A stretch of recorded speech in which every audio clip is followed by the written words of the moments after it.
दोस्तों solo levelling की काफी सारी वीडियोस आने वाली हैं अभी भी। तो जिन लोगों ने चैनल को सब्सक्राइब नहीं कर रखा है यार, सब्सक्राइब जरूर कर लो क्योंकि हम लोग 1 लाख सब्सक्राइबर काफी तक करीब हैं। तो करवा दो 1 लाख सब्सक्राइबर यार। स्वागत है आप सभी लोगों का सोलो लेवलिंग के एक नए एपिसोड में। तो जैसा कि हम लोगों ने लास्ट वाले एपिसोड में देख लिया था कि हर साल की तरह इस साल भी यूएसए में गिल्ड की कॉन्फ्रेंस होने वाली है जिसमें दुनिया भर से काफी सारे गिल्ड के रिप्रेजेंटेटिव आएंगे और यहाँ पर बातचीत करेंगे ग्लोबल पॉइंट्स पर कि किस तरीके से वो लोग और भी ज्यादा सिक्योर हो सकते हैं और भी काफी सारे मुद्दों पर ये बात करेंगे। और इस साल कोरिया में से जिन्वू का एजिन गिल्ड को रिप्रेजेंटेटिव के तौर पर बुलाया गया था, यानी जिन्वू जाएगा इस साल एक मेन लीडर बनकर। तो इस एपिसोड की शुरुआत में हम लोग यूएसए में उसी जगह पर देखते हैं। तो जैसा कि ये एक बहुत बड़ा इवेंट है तो यहाँ पर काफी सारी सिक्योरिटी है, साथ ही यहाँ पर काफी सारे लोग आए हैं क्योंकि दुनिया भर से काफी सारे लोग आएंगे और इसीलिए यहाँ पर काफी ज्यादा भीड़ होती है। तभी यहाँ पर जो कैमरामैन होते हैं वो लोग एक हंटर की फोटो लेने लग जाते हैं और ये हंटर होता है लेनार्ड, जो कि रिचर गिल्ड का है, जो कि जर्मनी की तरफ से रिप्रेजेंटेटिव के तौर पर यहाँ पर आया है। वो अपने गार्ड से पूछता है कि आखिरकार यहाँ पर इतने सारे रिपोर्टर्स क्या कर रहे हैं, जिसपे उसका बॉडीगार्ड उसको बताता है कि कोरिया को जो हंटर है जिसके बारे में हर कोई बातचीत कर रहा है आज वो आने वाला है। जिसपे वो कहता अच्छा तो वो आने वाला है। उसका बॉडीगार्ड उसको कहता है कि ये लो हम लोग डेविल की बात कर रहे थे और देखो वो रहा। तो एक्चुअल में जिन्वू यहाँ पर इन लोगों से पहले ही आ गया था, जो कि साइड में खड़ा था और बॉडीगार्ड उसी की बात कर रहा था। जिसपे लेनार्ड कहता है ओ तो वो है, मुझे लगता है कि हमको उससे थोड़ी बातचीत करनी चाहिए। स्ट्रॉन्ग हंटर से बातचीत करने में मुझे कोई दिक्कत नहीं लगती, हमारे लिए तो फायदा ही है। और इसीलिए लेनार्ड जाता है जिन्वू के पास उससे बातचीत करने के लिए। लेकिन जैसे वो जिन्वू को थोड़ा सा करीब जाता है उसके जिन्वू के चारों तरफ से काफी अलग ही सेंसेस आ रही होती है और वो तभी वहीं पर एकदम से उस चीज को महसूस कर वहीं पर रुक जाता है। उसका बॉडीगार्ड उससे बोलता है कि क्या आप उससे जाके बात नहीं करेंगे, जिसपे वो कहता है कि तुमने देखा नहीं क्या। उसका बॉडीगार्ड कहता है कि क्या नहीं देखा मैंने। लेनार्ड अपने मन में सोचते हुए कहता है कि इसका मतलब वो अपने जो समन क्रिएचर्स हैं उनको दूसरे डायमेंशन से नहीं बुलाता है, बल्कि वो लोग हरदम उसके साथ रहते हैं। तो एक्चुअल में जिन्वू के शैडो सोल्जर्स की बात कर रहा था। इसको लगता था कि जिन्वू जो अपने शैडो सोल्जर्स हैं यानी वो समन क्रिएचर्स उनको अलग डायमेंशन से बुलाता है, यानी एक दूसरी जगह से ही बुलाता है और उनको समन करता है। लेकिन ऐसा नहीं था। जिन्वू के जितने भी शैडो सोल्जर्स थे वो उसके आसपास हरदम रहते थे और इसी चीज को वो सेंस कर लेता है और इस चीज को सेंस कर वो काफी ज्यादा हैरान होता है। वो अपने मन में सोचते हुए कहता है कि ये तो इतने सारे हैं कि ये चाहे तो यूएसए से भी वॉर कर ले। यूजिन जिन्वू से कहता है कि ऐसा लग रहा है आपके बारे में बातचीत की जा रही है। जिन्वू कहता है लग तो रहा है कुछ फॉरेनर मेरे को ही देख रहे हैं और शायद मेरे ही बारे में बात कर रहे हैं। यूजिन कहता है कि करना भी चाहिए, आपका नाम पूरी दुनिया में फैल चुका है। हर न्यूज चैनल पे देखा जाए तो सिर्फ आपकी ही फोटो है, आपका ही नाम चल रहा है और ऑफ कोर्स इससे आपके काफी सारे फैंस भी बढ़ गए हैं। मेरे को लगता है कि शायद तो आपका ऑटोग्राफ लेना चाहते हैं। और तभी योजिन अपने साइड में खड़े मिस्टर वू को देखते हुए कहता है ओ मिस्टर वू आप यहाँ पर क्या कर रहे हैं। मिस्टर वू बेचारे रोते हुए कहते हैं मैं यहाँ पर हंटर सांग जिन्वू का बॉडीगार्ड बनकर आया हूँ। ये बात सुनकर योजिन भी हंसने लग जाता है। योजिन उनका मजा लेते हुए फिर से कहता है कि क्या बारे में बात कर रहे थे आप, किस चीज के बारे में बात कर रहे थे। मिस च्यूल कहते हैं कि बॉडीगार्ड। यूजिन कहता है कि किसका बॉडीगार्ड। बेचारे मिस्टर वू च्यूल वो भी काफी ज्यादा नर्वस हो जाते हैं। तभी जिन्वू के सामने कुछ लोग आ रहे होते हैं। जिन्वू उनको देखते हुए कहता है कि शायद ये लोग यहाँ पर पेट्रोलिंग कर रहे हैं क्या। और तभी यहाँ पर मिस्टर व्हाइट आते हैं। वो जिन्वू से कहते हैं कि मिस्टर सांग जिन्वू हम आप ही के आने का इंतजार कर रहे थे। जिन्वू मिस्टर व्हाइट से पूछता है क्या आप एशियन ब्रांच का जो ब्यूरो है उनके लिए काम नहीं करते मिस्टर व्हाइट। जिसपे मिस्टर व्हाइट उनसे कहते हैं हाँ बिल्कुल मैं रिसेंटली वहीं पे था और अब मैं इस जगह पर आया हूँ और अभी जिस मैटर में आप इन्वॉल्व है मिस्टर सांग जिन्वू मैं उस मैटर का इंचार्ज हूँ। तभी मिस्टर व्हाइट के साथ जो उनका सिक्योरिटी वाला आया हुआ होता है वो वहाँ से योजिन को ले जाने लगता है। लेकिन मिस्टर व्हाइट जिन्वू को बताते हैं कि आप चिंता मत कीजिए, आपके जो साथी हैं इनको होटल ले जाया जा रहा है, उनकी आप फिक्र छोड़ दीजिए। जिन्वू भी योजिन से कहता है कि तुम मिस्टर वू च्यूल के साथ चले जाना। योजिन भी कहता है कि हाँ ठीक है। जिसके बाद मिस्टर व्हाइट जिन्वू से कहते हैं कि मिस्टर सांग जिन्वू आप मेरे साथ चलिए, हमको आपसे कुछ बातचीत करनी है। जिन्वू अपने मन में सोच रहा होता है कि क्या ये मेरे फादर के बारे में बात करेंगे। मिस्टर व्हाइट जिन्वू को हंसते हुए कहते हैं कि अरे आप चिंता मत कीजिए, आपको कोई भी दिक्कत नहीं होगी। मैंने आपको ऑलरेडी ही बता दिया है कि यूएस हंटर ब्यूरो आपके बारे में क्या सोचता है, इतना चिंता मत कीजिए आप। और फिर वो जिन्वू को एक दूसरी जगह पे ले जाने लगते हैं। रास्ते में चलते समय जिन्वू उनसे बोलता है कि क्या ये कोई सीक्रेट मैटर है। जिसपे वो बताते हैं कि हाँ कुछ टॉपिक्स होते हैं जो कि टॉप सीक्रेट कैटेगरी में आते हैं और ये टॉपिक उनमें से एक है। और फिर ये लोग कार में बैठकर कहीं जाने लग जाते हैं। जिन्वू उनसे बोलता है कि आखिरकार हम लोग कहाँ पर जा रहे हैं। जिसपे वो बताता है कि हम लोग हंटर ब्यूरो हेडक्वार्टर जा रहे हैं। जिन्वू कहता है कि the Hunter bureau. Mister white जिन्वू को बताते हैं कि अगर मैं आपको सच बताऊं तो हम लोग काफी ज्यादा इस समय अंडर प्रेशर में है, बहुत ज्यादा प्रेशर है हम लोगों के ऊपर। एक्चुअल में जैसा कि आपको पता ही है, जो हंटर क्रिस्टोफर है और वो यूनाइटेड स्टेट की स्ट्रेंथ का एक पिलर थे, और जैसा कि अब वो मर चुके हैं तो हमको उनकी खाली जगह को भी भरना है। चीजें अभी भी हमारे कंट्रोल में है, क्योंकि उनकी जो डेथ है अभी वो पब्लिक नहीं हुई है, और इसीलिए अभी तक हम लोग इस चीज पर कंट्रोल कर रखे हैं।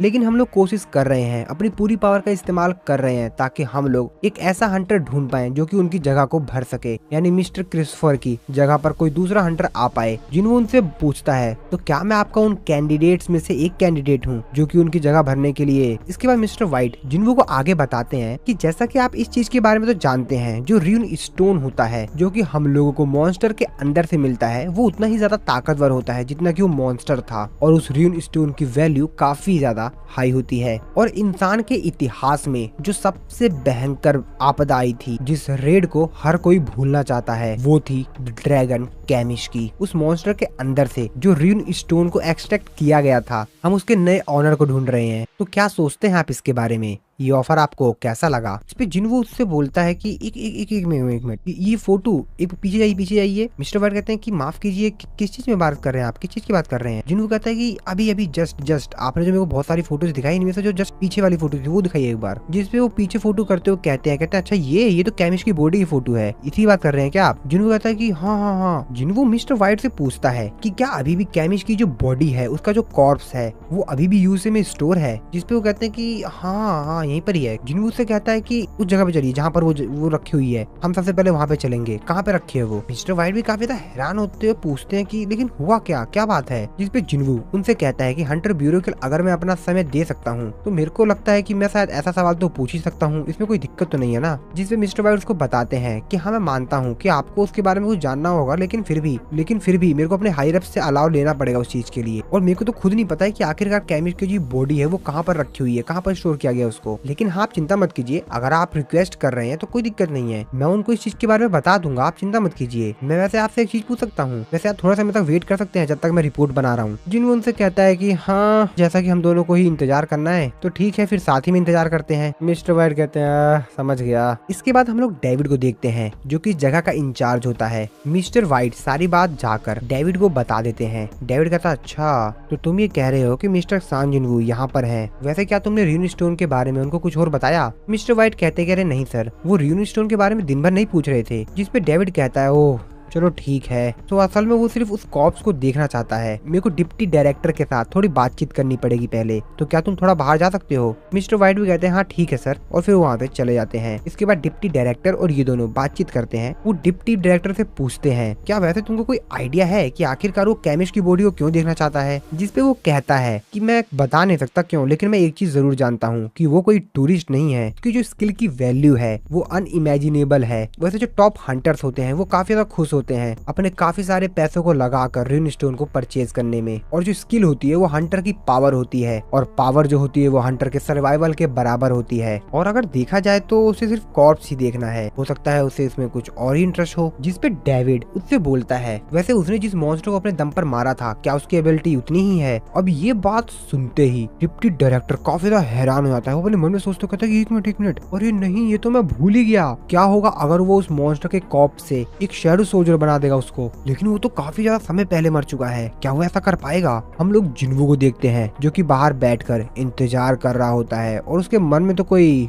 और ही प्लान होता है। डिप्टी डायरेक्टर कहता है कि इसका मतलब है कि उसका प्लान है कि वो कैमिश को एक शैडो सोल्जर बना ले। अब ये बात सुनकर डेविड काफी ज्यादा हैरान होते हुए खड़े होते हुए चिल्लाते हुए कहता है क्या? अगर ये सही है तो ऐसा नहीं होना चाहिए, किसी भी इंडिविजुअल को इतनी ज्यादा पावर नहीं मिलनी चाहिए। जिस पे डायरेक्टर कहता है कि सर अगर हमने इस रिक्वेस्ट को डिनाई किया, मना किया, तो मेरे को लगता है कि उसके साथ रिलेशनशिप मेंटेन करने में हमको काफी ज्यादा कठिनाई हो सकती है। अब ये बात सुनकर डेविड काफी ज्यादा परेशान हो जाता है, कहता है यार इसकी तो फिर वो डिसाइड करता है, ठीक है मैं उसको खुद ही वहाँ पर ले जाऊंगा, और ये मेरे लिए काफी अच्छी अपॉर्चुनिटी होगी कि मैं अपने आंखों से देख सकूं कि आखिरकार उसमें कितनी ज्यादा एबिलिटी है। और फिर वो जिन्वो को उस जगह पर ले जाने लगता है जहाँ पर कैमिश की बॉडी रखी हुई है। यहाँ पर एक ट्रांसलेटर होता है जो कि ये सारी बातें ट्रांसलेट करके जिन्वो को बता रहा होता है, जिन्वो की सारी बातें ट्रांसलेट करके सब कुछ बता रहा होता है। डेविड जिन्वो से कहता है कि मैं आपसे काफी सारी बात करना चाहता हूँ काफी अच्छे से, लेकिन कोई नहीं, मुझे लगता है कि हम लोग बाद में बातचीत कर सकते हैं। जिन्हू तो अपने मन में सोच रहा होता है कि मैं तो विश्वास ही नहीं कर पा रहा हूँ कि जिस जगह पर कैमिश को हराया गया था उस जगह पर इन लोगों ने हंटर ब्यूरो हेडक्वार्टर बना लिया और फिर ये लोग उस जगह पर जाने लगते हैं। और जब ये लोग उस जगह पर पहुंचते हैं तो जिन्हू को वहाँ के एयर में कुछ सेंस होता है। वो अपने मन में सोचते हुए कहता है, ओ इन हवाओं में तो मैजिकल एनर्जी है, मैं ये महसूस कर पा रहा हूँ। मैं तो काफी ज्यादा हैरान हूँ। उसको हराए हुए लगभग 8 साल हो चुके हैं, लेकिन उसके बाद भी उसकी जो एनर्जी है वो अभी भी यहाँ पर महसूस की जा सकती है। मैं तो काफी ज्यादा हैरान हूँ कि आखिरकार वो कितना ज्यादा पावरफुल होगा। जब वो एक बार मेरा शैडो सोल्जर बन जाएगा तो मजा आएगा। उसके बाद ये लोग उस रूम में एंटर कर जाते हैं जहाँ पर कैमिश की बॉडी रखी हुई है। वो बहुत बड़ी होती है, ये लोग तो बस छोटे से दिख रहे होते हैं उसकी बॉडी के सामने। वो लोग उस रूइन स्टोन के सामने पहुंच जाते हैं। डेविड कहता है कि अपने दम पर ही सैकड़ों इलाइट हंटर्स को मार सकता है, ये बहुत ज्यादा ताकतवर था। और फिर बाकी 5 बचे हुए जो नेशनल अथॉरिटी हंटर्स थे उसके द्वारा इसको हराया गया। और जब से ये मरा है इसकी बॉडी को काफी अच्छी तरीके से प्रिजर्व करके रखा गया है। और इस पूरी बिल्डिंग के अंदर जितनी भी इलेक्ट्रिसिटी प्रोवाइड करवाई जा रही है ये कैमिश का जो मैजिकल क्रिस्टल था उसके द्वारा दी जा रही है। वैसे अब आप सेटिस्फाई तो है ना हंटर सांग जिन्वू? इस पे जिन्वू से कहता है कि पीछे हट जाइए, जिस पे मिस्टर व्हाइट डेविड से कहते हैं कि सर वैसे आप इस चीज के बारे में श्योर तो है ना? जिस पे डेविड से कहता है कि हाँ ठीक है, मैंने इसको ऑलरेडी ही अलाउ कर दिया है। जिस पे जिन्वू भी अब आगे जाता है और अपनी पावर दिखाते हुए कहता है कि सिर्फ देखो आखिरकार क्या होने वाला है। और फिर जिन्वू बोलता है अराइज। और जैसे ही जिन्वू अराइज बोलता है, ये क्या दोस्तों, जिन्वू को सिस्टम उसको नोटिफिकेशन देके बताता है कि शैडो एक्सट्रैक्शन फेल्ड हो गई है, तुम्हारे पास सिर्फ 2 अटेम्प्ट बचे हुए हैं। अभी इस चीज को देखकर तो जिन्वू काफी ज्यादा हैरान होता है। वो कहता है कि ये क्या हुआ? और जिन्वू के मुंह से सिर्फ एक ही चीज निकलती है, वर्दा, समझे ना? लेकिन जिन्वू हार कहाँ मानने वाला था यार, 2 चांस तो बचा हुआ है ना इसके पास। फिर से बोलता है वो और राइज। लेकिन दोस्तों इस बार ये चीज काम कर जाती है और कैमिश की जो बॉडी होती है वो धीरे धीरे करके जिन्वू के शैडो सोल्जर में कन्वर्ट होने लगती है और कैमिश जाग जाता है। और जैसे ही कैमिश उठता है आसपास की जो चीजें होती हैं जहाँ जहाँ उसकी बॉडी का हिस्सा टकराता है वो चीज डिस्ट्रॉय होने लग जाती है। यार इतना बड़ा मॉन्स्टर है, जहाँ पर टच करेगा उस जगह की तो वाट लगा के रख देगा ना ये। और जिन्वू कैमिश को अपने सामने अपने शैडो सोल्जर में कन्वर्ट हुआ देखकर थोड़ा सा खुश होता है। कैमिश जिन्वू से कहता है कि क्या तुम वही हो जिसने कि मेरे को समन किया है, king of death, shadow monarch? लेकिन इस सीन को देखकर डेविड, मिस्टर व्हाइट और बाकी लोग जो इस जगह पर आए हुए होते हैं उनके तो आंख खुले के खुले रह जाते हैं। वो तो काफी ज्यादा हैरान होते हैं, कहते हैं what the hell. Mister white कहते हैं कि ये क्या है? इधर कैमिश जिन्वू से कहता है कि इंसान इंसान इंसान जरूर मरेंगे, मैं सबको मार दूंगा।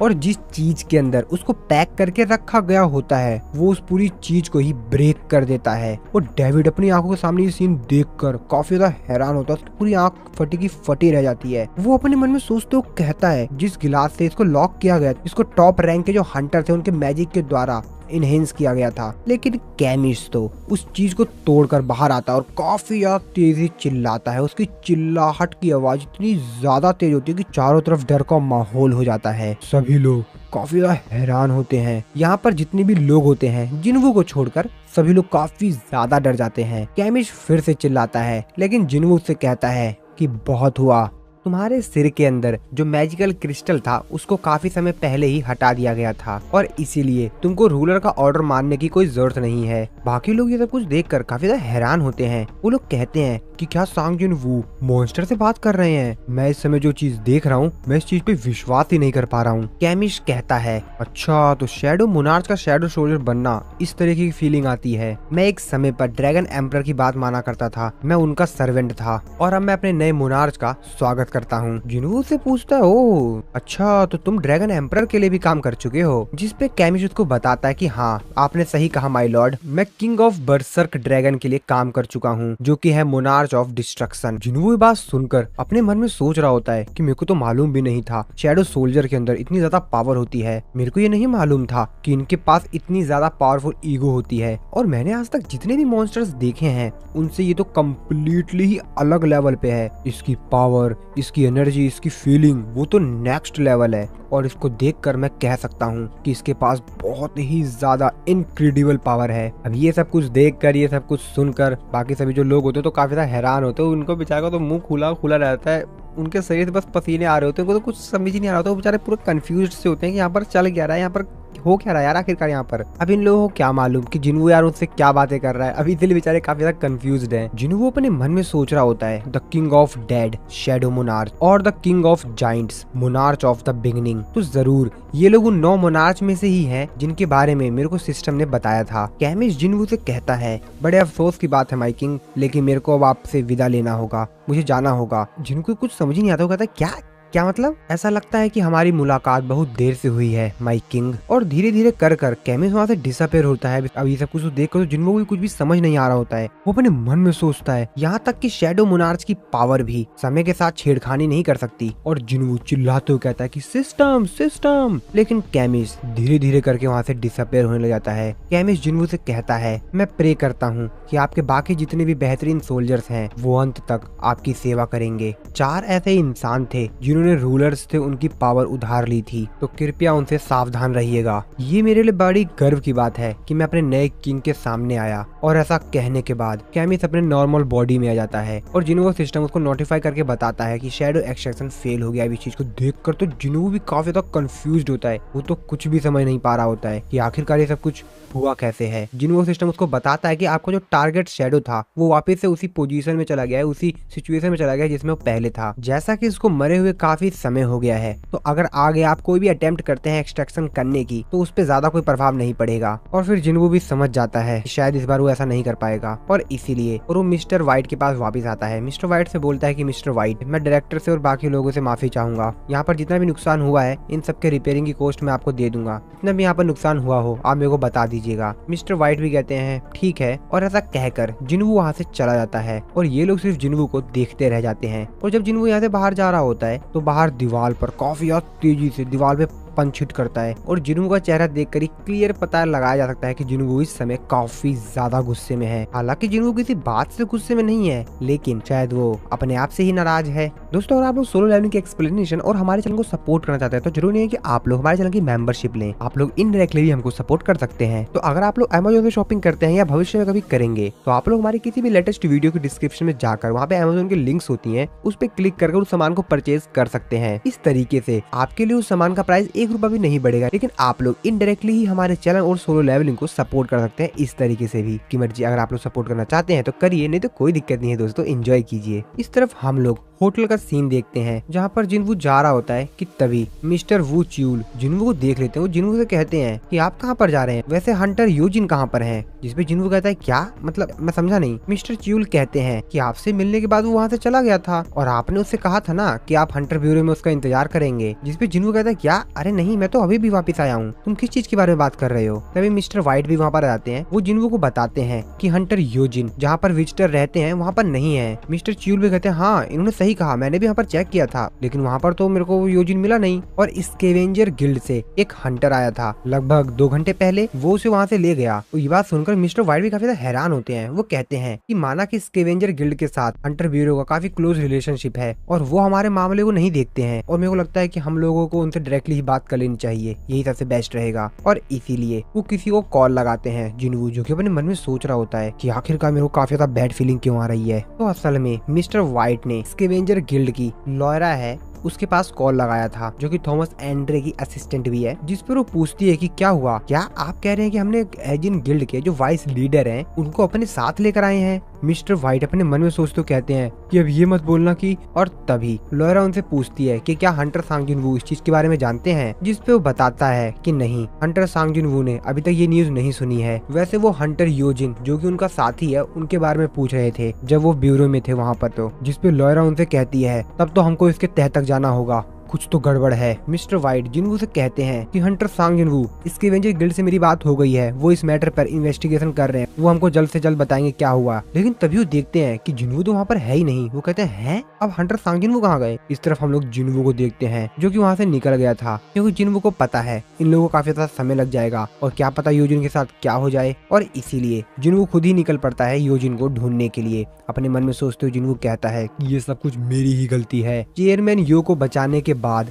मैंने अपनी शैडो एक्सचेंज स्किल का इस्तेमाल किया, उसके बाद तो मैं भूल ही गया और मैंने यूजिन को कोई भी अपना शैडो सोल्जर असाइन ही नहीं किया। और अगर मेरी सिस्टर के साथ जैसा हुआ था, अगर वैसा कुछ दोबारा हुआ तो अरे नहीं, ये मैंने कितनी बड़ी गलती कर दी। और जिनवू बोलता है अराइज, और जिनवू कैसे बोलते ही उसके काफी सारे शैडो सोल्जर वहाँ पर आ जाते हैं और जिनवू उन लोगों से बोलता है कि ढूंढो उन्हें। और जिनवू के काफी सारे शैडो सोल्जर्स अलग अलग दिशाओं में चले जाते हैं यूजिन को ढूंढने के लिए। इस तरफ हम लोग देखते हैं थॉमस एंड्रे को, जो कि जब वान डाउन सू के जहाँ पर वो रुका हुआ था वहाँ पर जाता है उस रूम में, तो देखता है कि वहाँ पर काफी सारे लोग पहले से ही घायल पड़े हुए हैं, उन लोगों की काफी बुरी हालत है। ये सब कुछ देखकर थॉमस एंड्रे समझ जाता है कि ये सारा कांड वांग डोंग सू ही कर रहा है और वो कहता है कि आखिरकार उसने वो हरकत कर ही दी। और काफी ज्यादा तेजी से उसके हाथ में जो चीज होती है उसको तोड़ते हुए कहता है कि वांग डोंग सू, और अपने लोगों से कहता है कि इससे पहले कि सांग जिनवू उसको ढूंढ ले, वांग डोंग सू को ढूंढो, चाहे कुछ भी हो जाए, किसी भी हालात में उसे ढूंढो, कि हमको उसे पहले ढूंढना होगा। इस तरफ हम लोग देखते हैं वांग डोंग सू को, जिसने की यूजिन को मार मार कर उसकी हालत काफी ज्यादा खराब कर दी थी और उसको मार कर उसको काफी ज्यादा खुशी मिल रही थी। इसकी औकात अभी दिखाएगा जिनवू। जिनवू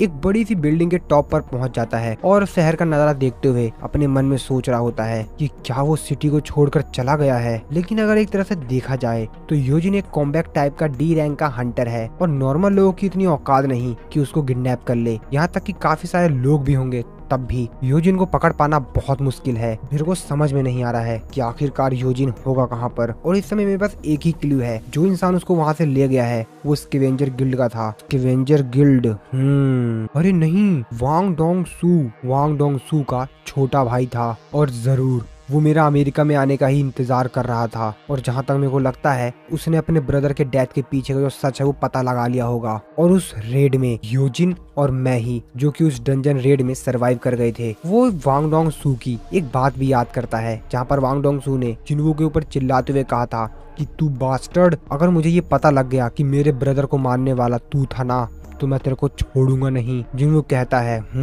तो जरूर वो वांग डोंग सू ही है। इसके बाद जिनवू मिस्टर च्यूल की काफी समय पहले कही हुई बात याद करता है, जहाँ पर मिस्टर च्यूल ने सारी बात जिनवू को बताई थी, थोड़ा सा संभल के रहना, क्योंकि तुम अभी एक ई रैंक के हंटर हो और तुमसे हाई लेवल का हंटर डंजन के अंदर मारा गया और डंजन में से डी और ई रैंक के लोग ही सरवाइव किए, ऐसा तो बहुत मुश्किल चांस होता है, ना के बराबर ही। तो थोड़ा सा तुम संभल के रहना, क्योंकि जो वहाँ पर मरा है ना वो वांग डोंग सू का छोटा भाई था, तो वो तुम्हारे लिए प्रॉब्लम हो सकती है। तो ये उस समय की बात है जब जिनवू स्टार्टिंग में एकदम शुरुआत में अपना लेवल अप कर रहा था। अब जिनवू सारी बातें याद करके समझ जाता है कि जो सारा कांड है ना ये वांग डोंग सू ने ही किया है। और जिनवू गुस्से में अपने मन में कहता है कि अगर यूजिन के साथ कुछ भी हुआ ना। इस तरफ हम लोग देखते हैं थॉमस एंड्रे को। थॉमस एंड्रे अपने गार्ड से पूछता है कि क्या अभी तक कोई न्यूज मिली, जिसपे वो बताता है कि नहीं सर, अभी तक कोई भी न्यूज नहीं मिली। थॉमस एंड्रे अपने मन में सोच रहा होता है, क्या उसको मरने से डर नहीं लग रहा? नहीं, मिस्टर वांग डोंग सू एक एस रैंक का हंटर है, तो वो अपनी स्ट्रेंथ और जिनवू की स्ट्रेंथ के बीच में डिफरेंस जानता है। और इतनी ज्यादा बेवकूफी वाली हरकतें करना, इसका मतलब क्या कर रहा है वो, उसे पता है वो जो हरकतें कर रहा है उससे वो बचेगा नहीं। शायद मैं अपने हंटर के प्रति काफी ज्यादा ही दयालु हूँ। इसके बाद थॉमस एंड्रे लॉयरा को कॉल करता है, उससे पूछता है कि सिचुएशन क्या है। लॉयरा उसको बताती है कि हमने हंटर ब्यूरो कॉर्पोरेशन के साथ बातचीत की और हमने मिस्टर वांग डोंग सू के लास्ट के कुछ मंथ के पैटर्न्स को अच्छी तरीके से एनालाइज किया और उनमें से 3 बार ऐसा हुआ है जब कुछ अनयूजुअल एक्टिविटी को नोटिस किया गया है। थॉमस एंड्रे कहता है कि वो सब कुछ मेरे को भेजो, मैं अपने लोगों के साथ वहाँ पर जा रहा हूँ, जिसपे लॉयरा भी कहती है कि ठीक है सर। तभी थॉमस एंड्रे कहता है कि लेकिन एक मिनट, आखिरकार तुमने हंटर ब्यूरो को किस तरीके से कन्विंस किया लॉयरा? जिसपे लॉयरा उसको बताती है कि मैं हंटर ब्यूरो गई और मैंने उन लोगों से कहा कि अगर हम लोग वांग डोंग सू को नहीं ढूंढ पाए, तुम में और सांग जिन वू में बहुत बड़ा कलेश होने वाला है। और ये बात सुन के वहाँ पर जितने भी लोग थे वो सभी के सभी लोग अलर्ट हो गए। डिप्टी डायरेक्टर मिस्टर व्हाइट से कहते हैं क्या 100 के 100 सभी लोग? जिसमें मिस्टर व्हाइट कहते हैं कि हाँ,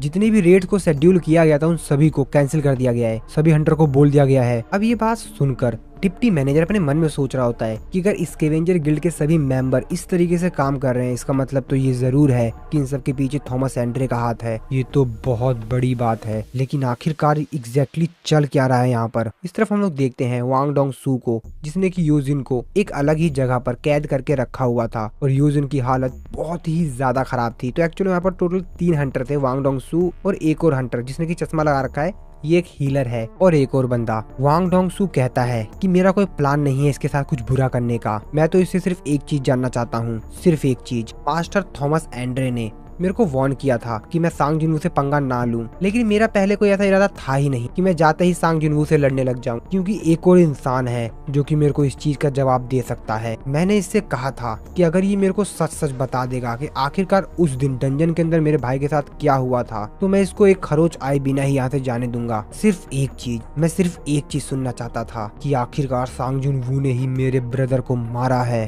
और जितनी जल्दी मैं ये बात इससे सुन लूं मैं इसे यहाँ से जाने दूंगा। तो उठ योजिन, उठ। और वो योजिन के छाती पर काफी तेजी से पंच मारते हुए कहता है कि मैंने कहा उठ। और योजिन को होश आता है, लेकिन उसकी हालत काफी ज्यादा खराब थी। वांग डोंग सू ने इसको मार मार के काफी ज्यादा ही घायल कर दिया था। वो चश्मे वाला जो हंटर होता है वो कहता है ये तो काफी ज्यादा ड्यूरेबल है, ऐसा लगता है कि एक टैंक है। अगर कोई नॉर्मल इंसान होता तो इतना टॉर्चर करने के बाद तो वो कब का मर गया होता। वांग डोंग सू योजिन की तरफ देखते हुए कहता है कि मुझे नहीं पता कि आखिरकार ये बास्टर्ड ऐसा क्यों है, ये बता क्यों नहीं देता। और वो योजिन का सर पकड़ते हुए पीछे जो उसके दीवार होती है उसमें दे मारता है और उससे कहता है कि सुन बे, मैं तुझे मारना नहीं चाहता हूँ, और वैसे भी तेरे पीछे जो ये बंदा तेरे को दिखाई दे रहा है ना, ये काफी बेहतरीन हीलर है, तो चिंता मत कर, तू मरेगा तो नहीं, क्योंकि जब तू मरने वाला होगा ना तो ये तुझे हील करके बचा लेगा। तो इसका मतलब तो ये है कि जब तक तू मेरे को सच नहीं बता देता ना, तब तक तेरे को मैं टॉर्चर करता रहूंगा। जब तक नहीं बताएगा तो बता दे सच क्या है, बता दे। और तुझे एक बात और बता दूं मैं कि इस फैक्ट्री को बंद हुए 5 साल हो चुके हैं, तो ये मत सोचियो कि यहाँ पर तेरे कोई बचाने आ जाएगा, क्योंकि यहाँ पर आसपास तुझे कोई नहीं बचाने आएगा। कोई फर्क नहीं पड़ता कितनी तेज चिल्लाता है, चिल्ला ले जितना चिल्लाना है,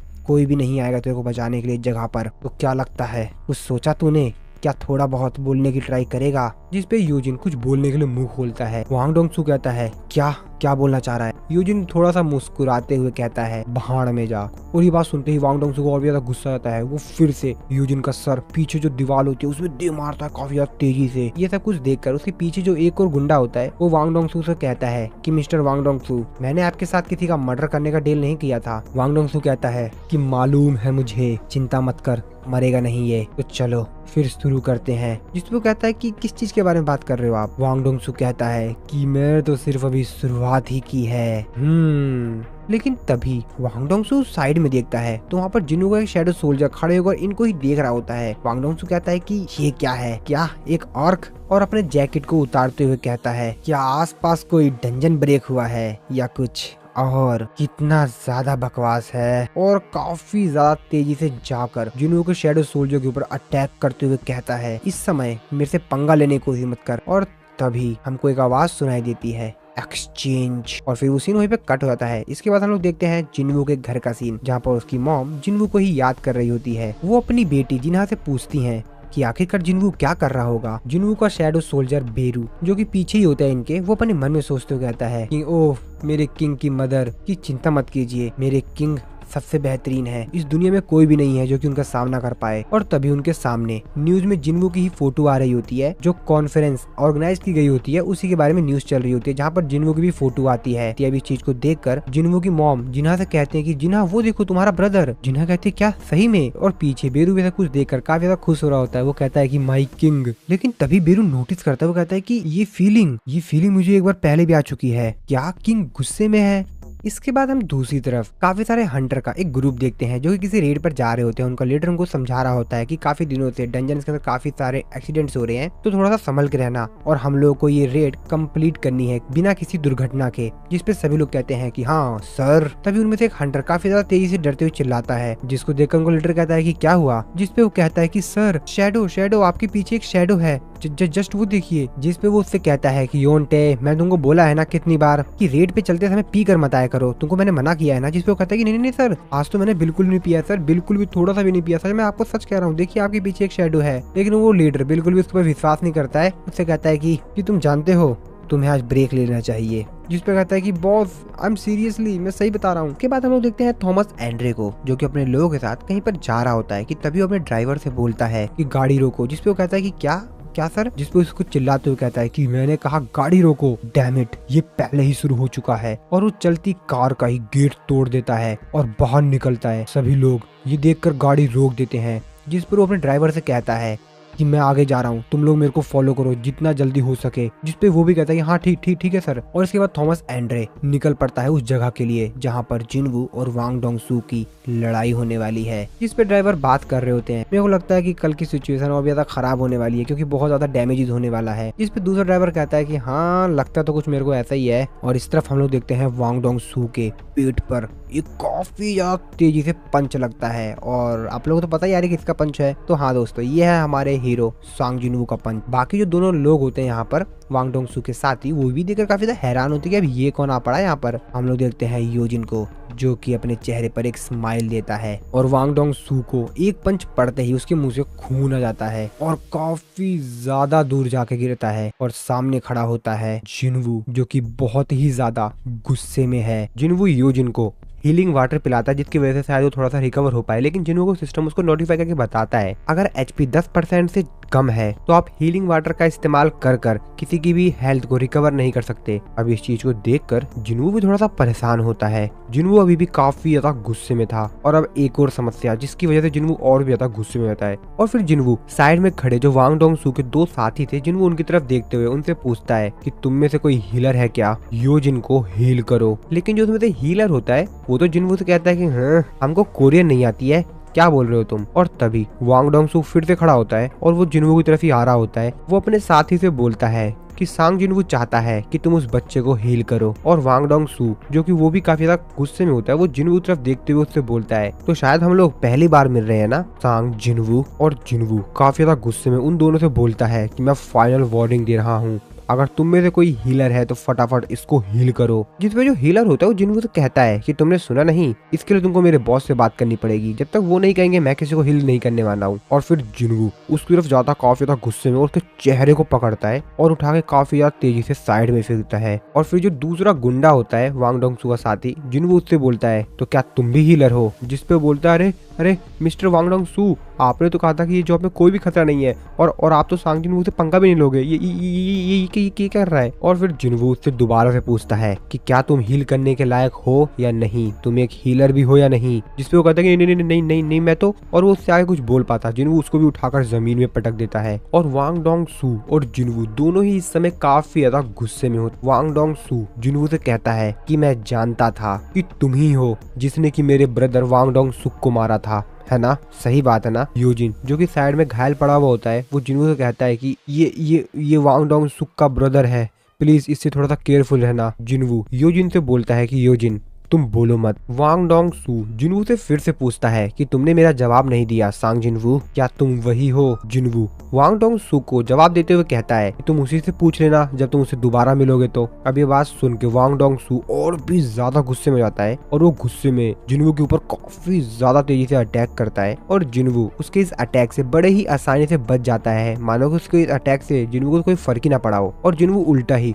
उसके पेट पर एक काफी ज्यादा तेजी से पंच हिट करता है, जिसकी वजह से वांग डोंगसू की तो हालत ही खराब हो जाती है, उसके मुंह से खून आने लग जाता है और वो काफी ज्यादा दूर जाके गिरता है। और सामने जब धूल हटती है तो वांग डोंगसू की हालत बहुत ही ज्यादा खराब हो गई होती है। जिनवू की सिर्फ एक ही पंच में, अभी तो इसको और भी पंच पड़ेंगे। लेकिन वांग डोंगसू अभी भी गुस्से में था, वो काफी ज्यादा गुस्से में जिनवू की तरफ देख रहा होता है, मानो जिनवू को आज वो मार ही डालेगा। लेकिन जिनवू को तो कुछ भी फर्क नहीं पड़ता। जिनवू उड़ते हुए सीधा उसके पास आता है और वांग डोंगसू जिनवू को फिर से अटैक कर पाता उससे पहले ही जिनवू उल्टा उसी के ऊपर अटैक करके उसके ऊपर फिर से एक तगड़ा हिट करता है और उसको फिर जमीन में दे मारता है, जिसकी वजह से उसकी और भी ज्यादा हालत खराब हो जाती है। जिनवू फिर से उसका सर पटकता है और फिर से जमीन में दे मारता है। और जिनवू ऐसा तब तक करता रहता है जब तक कि उसको थॉमस एंड्रे आकर बोलता नहीं है कि बहुत हुआ। तो एक्चुअल में यहाँ पर थॉमस एंड्रे भी आ चुका था और वो जिनवू की तरफ चिल्लाते हुए कहता है कि बहुत हुआ, रुको। और वो वांग डोंगसू से कहता है कि मैंने तुझसे कहा था ना कि इससे पंगा मत लियो। वांग डोंगसू क्या तुम अभी भी जिंदा हो।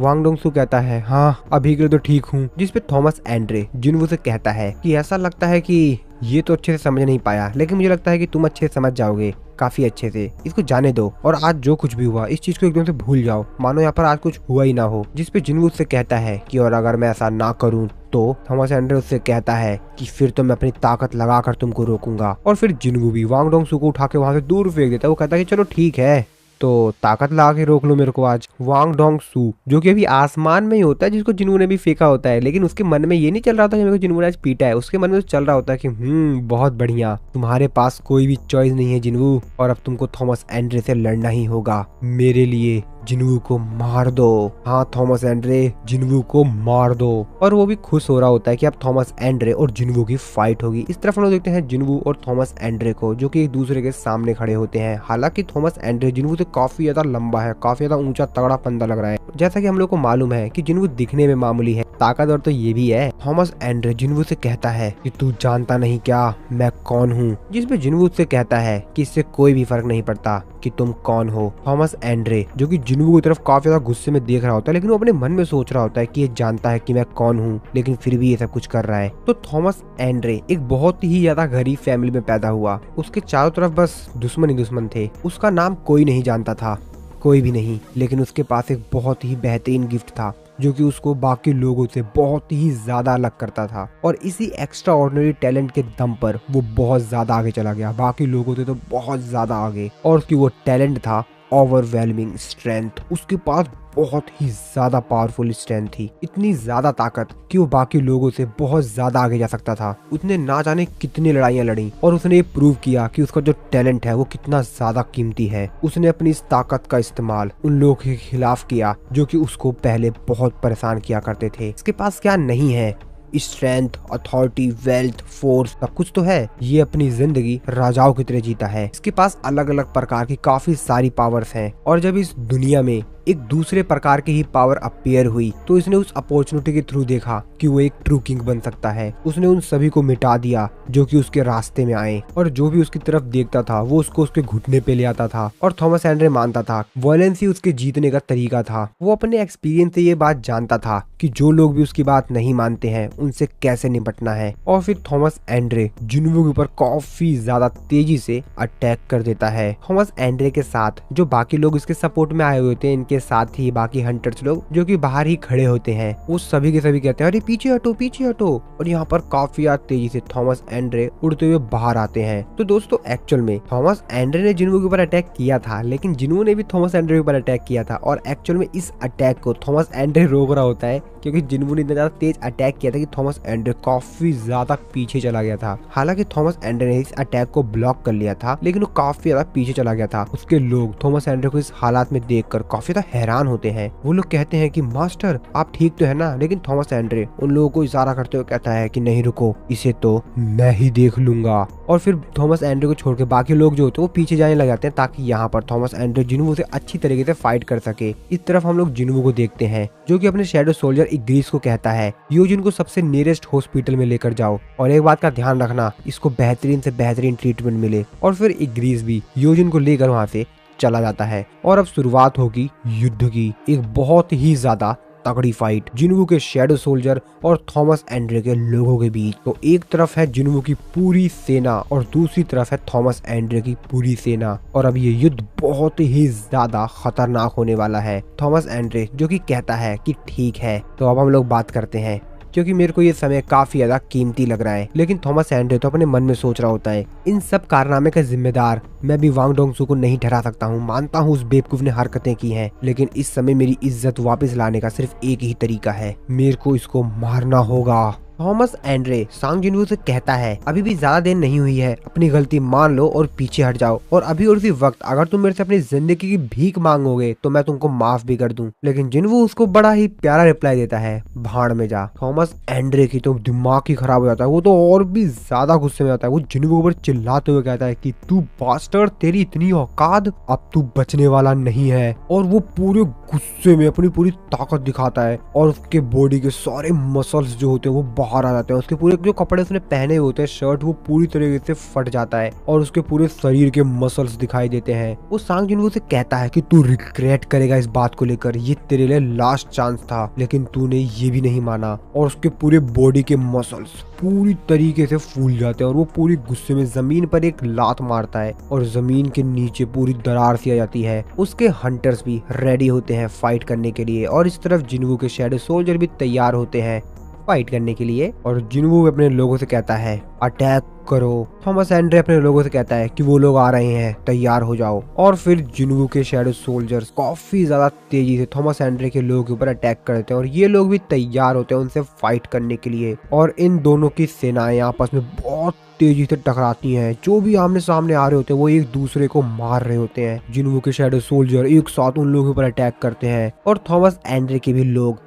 अपनी जान बचाने के लिए और उनसे फाइट करने के लिए अपनी शील्ड का और अपने स्वॉर्ड्स का इस्तेमाल करके उन लोगों को मार रहे होते हैं। और ये फाइट बहुत ज्यादा तगड़ी होती है। थॉमस एंड्रे भी काफी ज्यादा तेजी से जिन्वू की तरफ ही बढ़ रहा होता है और उसके सामने जितने भी जिन्वू के शैडो सोल्जर्स आ रहे होते हैं वो उनको कीड़े मकोड़ों की तरह कुचल कर आगे जा रहा होता है। और तभी उसके सामने जिन्वू का शैडो सोल्जर टस्क आ जाता है जो कि उसको रोकता है। लेकिन थॉमस एंड्रे कहाँ मानने वाला था, वो हंसते हुए काफी ज्यादा तेजी से उसकी तरफ बढ़ता है और उसके आर पार चला जाता है और उसकी तरफ देखते हुए कहता है कि इन लोग की औकात ही नहीं कि मेरे सामने खड़े भी हो पाए। हालांकि टस्क मरा नहीं वो होता है क्योंकि वो तो रीजनरेट कर लेगा अपने आप को, लेकिन वो जिस तरीके से टस्क के अंदर से निकल के इस पार आ गया था, ये चीज तो भाई काफी ज्यादा खतरनाक दिन था। थॉमस एंड्रे जमीन पर आता है और उसके सामने होते हैं जिन्वू के काफी सारे शैडो सोल्जर्स जो कि काफी ज्यादा तेजी से थॉमस एंड्रे के लोगों को खत्म कर रहे होते हैं। और उन्हीं के सामने होता है जिन्वू। जिन्वू भी थॉमस एंड्रे को देख लेता है कि लगता है ये लड़ने के लिए आ गया है और थॉमस एंड्रे काफी ज्यादा तेजी से जिन्वू की तरफ बढ़ रहा होता है जिन्वू को मारने के लिए। लेकिन उसके सामने उसके शैडो सोल्जर आ जाता है, लेकिन थॉमस एंड्रे उसको बड़े ही आसानी से एक पंच मारते हुए कहता है कि साइड हट बे, और जिन्वू की तरफ फिर से काफी तेजी से बढ़ने लग जाता है। लेकिन तभी वो नोटिस करता है कि जिन्वू तो वहाँ पर है ही नहीं, वो एकदम से गायब हो गया है। ये चीज देखकर थॉमस एंड्रे अपने मन में सोच रहा होता है कि ये कहाँ गया। और तभी वो अपने साइड में देखता है जिन्वू काफी तेजी से साइड में आ गया होता है और थॉमस एंड्रे कोई रिएक्ट कर पाता उससे पहले ही जिन्वू उसके ऊपर अपने डैगर से अटैक कर देता है। लेकिन जिन्वू चीज देखकर काफी ज्यादा हैरान हो जाता है कि उसका डैगर तो उसके ऊपर कोई असर ही नहीं दिखा पाया। जिन्वू ने अपने डैगर से उसके ऊपर अटैक किया था लेकिन उससे तो उसको कोई फर्क ही नहीं पड़ा। ये वही डैगर है दोस्तों जिसकी हेल्प से जिन्वू ने बड़े बड़े मॉन्स्टर के ऊपर अटैक करके उनको निपटा दिया था, लेकिन इसके बॉडी के ऊपर तो उसका कोई असर ही नहीं हुआ। जिन्वू चीज देखकर काफी हैरान होता है। इससे पहले जिन्वू कोई और रिएक्ट कर पाता, थॉमस एंड्रे जिन्वू को एक पंच हिट करता है जिसकी वजह से जिन्वू काफी दूर जाके गिरता है। थॉमस एंड्रे जिन्वू की तरफ स्माइल देते हुए कहता है कि ऐसा लगता है कि तू तो नेशनल लेवल हंटर से भी लो है। और फिर थॉमस एंड्रे साइक्लोसिस का इस्तेमाल करता है, यानी कि जिन्वू को अपनी पावर का इस्तेमाल करके अपनी तरफ खींच रहा होता है। इस चीज को देखकर जिन्वू अपने मन में सोचता रहता है क्या साइक्लोसिस। थॉमस एंड्रे तो काफी ज्यादा खुश होता है, मुस्कुरा रहा होता है कि वो जिन्वू को अब मारने ही वाला है कि तेरे में और मेरी स्ट्रेंथ में देख ले कितना डिफरेंस है और अब तो तू गया। लेकिन जिन्वू भी कहाँ हार मानने वाला था। और वैसे भी दोस्तों हम लोगों को तो मालूम ही है ना कि जिन्वू अपने दुश्मन से थोड़ा सा मजे लेता है और इसीलिए जिन्वू वो भी अपनी पावर का इस्तेमाल करता है। और अभी चीज देखकर तो थॉमस एंड्रे भी काफी ज्यादा हैरान होता है। वो कहता है क्या कहीं ये प्लानिंग तो नहीं कर रहा है ना कि ये मेरे को इस तरीके से मेरे ऊपर हिट करेगा। नहीं नहीं नहीं नहीं।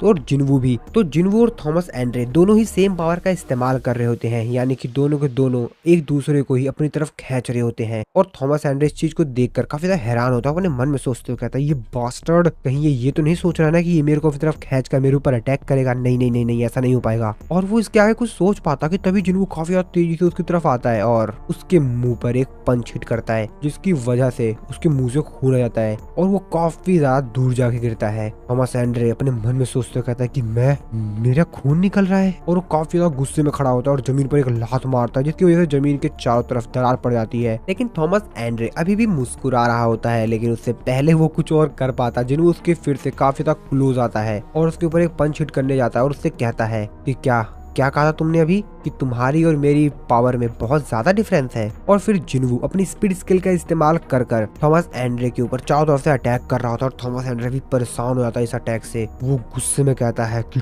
ठीक है, मेरे को तेरे को अंडर एस्टिमेट नहीं करना चाहिए था, मैंने तेरे को बहुत ज्यादा अंडर एस्टिमेट कर लिया। और फिर वो रीफोर्समेंट का इस्तेमाल करता है। इस तरफ हम लोग सिटी में देखते हैं मिस्टर वाइट भी अपने लोगों के साथ इसी जगह पर आ रहे होते हैं जहाँ पर जिन्वू और थॉमस एंड्रे के बीच फाइट हो रही होती है। उनका साथी उनसे पूछता है कि मिस्टर वाइट वैसे वहाँ पर चल क्या रहा है। मिस्टर वाइट उससे कहते हैं अभी कुछ भी एक्सप्लेन करने का बिल्कुल भी समय नहीं है। जिसपे वो कहता है कि मैं जानता हूँ कि शायद आप मेरे को ऐसा कुछ नहीं बता सकते हैं एक नॉर्मल सिविलियन के तौर पर, लेकिन अगर हम उस जगह पर जा रहे हैं तो मेरे को पता होना चाहिए कि वहाँ पर क्या हो रहा है। हम अपनी जिंदगी को खतरे में डाल रहे हैं। और इस तरफ थॉमस एंड्रे अपने न्यू फॉर्म में आता है जो कि काफी ज्यादा ही अलग लग रहा होता है। मिस्टर वाइट बताते हैं वहाँ पे 4 इंसान थे जिन्होंने रूलर्स की स्ट्रेंथ को लिया था और वो शायद उन उन 5 लोगों में से थे जो कि कैमिश की रेड में सरवाइव कर गए थे, और उनमें से जो 4 थे वो थे नेशनल लेवल हंटर। और हाँ, उनमें से एक थॉमस एंड्रे भी था। और इस तरफ हम लोग जिन्वू को देखते हैं जो कि थॉमस एंड्रे का नया फॉर्म देखकर काफी ज्यादा हैरान होता है। उसकी तो आंखें खुली की खुली रह जाती हैं कि आखिरकार अब ये किस रूप में आ गया है। और Thomas Andre full beast form में आ गया होता है जो कि काफी ज्यादा खतरनाक लग रहा होता है, और वो जिन्वू की तरफ ही काफी ज्यादा तेजी से बढ़ रहा होता है। जिन्वू भी उसकी तरफ अटैक करने के लिए काफी ज्यादा तेजी से बढ़ रहा होता है, लेकिन तभी थॉमस एंड्रे काफी ज्यादा गुस्से में जिन्वू के ऊपर अटैक करता है। इस चीज को जिन्वू देख लेता है कि इसका अटैक इस बार तो काफी ज्यादा अलग है, और वो जिन्वू के ऊपर काफी ज्यादा तेजी से अटैक करता है। और जिस जगह पर वो अटैक करता है उसके चारों तरफ की जो पूरी जमीन होती है उसमें दरार सी आ जाती है, पूरी जमीन ही उखड़ जाती है। वहाँ से चारों तरफ सिर्फ तबाही होती है। और तभी हम देखते हैं कि एक्चुअली में जिन्वू इस अटैक से बच गया था। वो वहाँ से जंप मारकर ऊपर आ गया था, और अब ये चीज देखकर, इतनी ज्यादा खतरनाक पावर देखकर तो जिन्वू भी काफी ज्यादा हैरान था। और तभी थॉमस एंड्रे जिन्वू की तरफ देखते हुए कहता है कैप्चर। और थॉमस एंड्रे के जितने भी लोग होते हैं, हंटर्स वगैरह होते हैं, वो लोग चिल्लाते हुए कहते हैं कि मास्टर से दूर हट जाओ, जल्दी हटो वहाँ से। जिन्वू के शैडो सोल्जर भी ऐसा कुछ देखकर काफी ज्यादा हैरान हो रहे होते हैं। और तभी उनके ऊपर बहुत तेजी से अटैक होता है, और वो सभी के सभी लोग कहीं पे जाने लग जाते हैं। वहाँ पर कोई गोल सी चीज आ गई थी जिसके अंदर ये सभी के सभी लोग खींचे चले जा रहे थे। अब ये चीज देखकर जिन्वू भी वहाँ पर जो दीवार होती है उसमें थोड़ा सा अपने आप को बचा लेता है ताकि वो उसके अंदर ना जाए। वो अपने मन में सोचते हुए कहता है कि ये कितनी ज्यादा इनक्रेडिबल स्ट्रेंथ है, बहुत ज्यादा ताकत, ऐसा लगता है कि एक ब्लैक होल है। मैं भी इस चीज के अंदर चला जाता अगर मेरे पास रूलर्स अथॉरिटी नहीं होती तो। जिन्वू तो बस इस चीज से सिर्फ बच रहा होता है, लेकिन उसके सारे शैडो सोल्जर्स उसके अंदर कैप्चर होते जा रहे होते हैं। अब जिन्वू भी उन लोगों को देख रहा होता है, वो कुछ भी नहीं कर पा रहा होता है। और फिर यहाँ पर बचते हैं सिर्फ थॉमस एंड्रे और जिन्वू।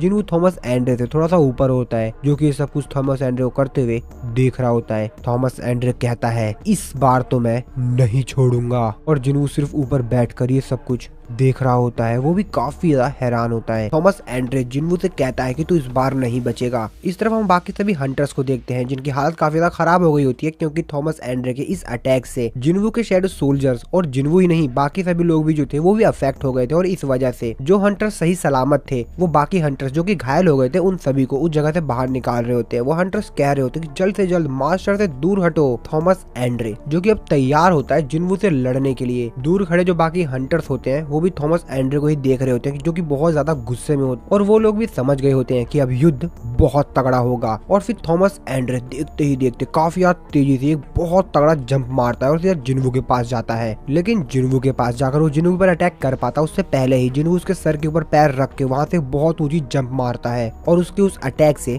बच जाता है। जिन्वू आसमान में उड़ता हुआ अपने मन में सोच रहा होता है कि अब तो इससे अच्छे से लड़ना ही पड़ेगा। थॉमस एंड्रे जो कि जिन्वू की तरफ देखते हुए फिर से अपनी पावर का इस्तेमाल करता है और कहता है कैप्चर। और फिर जिन्वू काफी ज्यादा तेजी से थॉमस एंड्रे की तरफ खींचता चला जा रहा होता है। और फिर जिन्वू भी अपनी स्किल रूलर्स अथॉरिटी को एक्टिवेट करता है और फिर वो भी थॉमस एंड्रे को अपनी तरफ खींचने लग जाता है। और अब ये दोनों ही एक दूसरे को अपनी तरफ काफी ज्यादा तेजी से खींच रहे थे। थॉमस एंड्रे अपने मन में सोच रहा होता है कि क्या ये मेरे को भी अपनी तरफ काफी ज्यादा तेजी से खींच रहा है, लेकिन पहले बार की तुलना में ये इस बार काफी ज्यादा तेजी से मेरे को अपनी तरफ खींच रहा है। लगता है ये मेरे से हेड टू हेड फाइट करना चाहता है, तो चलो ठीक है फिर करते हैं इसके साथ मजे। और फिर थॉमस एंड्रे दोबारा से अपनी रिफोर्समेंट स्किल का इस्तेमाल करता है बहुत ज्यादा तेजी से। ये एक दूसरे को ही काफी तेजी से एक दूसरे की तरफ खींच रहे होते हैं और बहुत ज्यादा तेजी से इन दोनों का हाथ एक दूसरे के हाथ से टकराता है। थॉमस एंड्रे का जो कवच होता है वो तो पूरी तरीके से ही डिस्ट्रॉय हो जाता है। अब इस चीज को देखकर तो थॉमस एंड्रे की आंखें फटी की फटी रह जाती हैं कि आखिरकार किस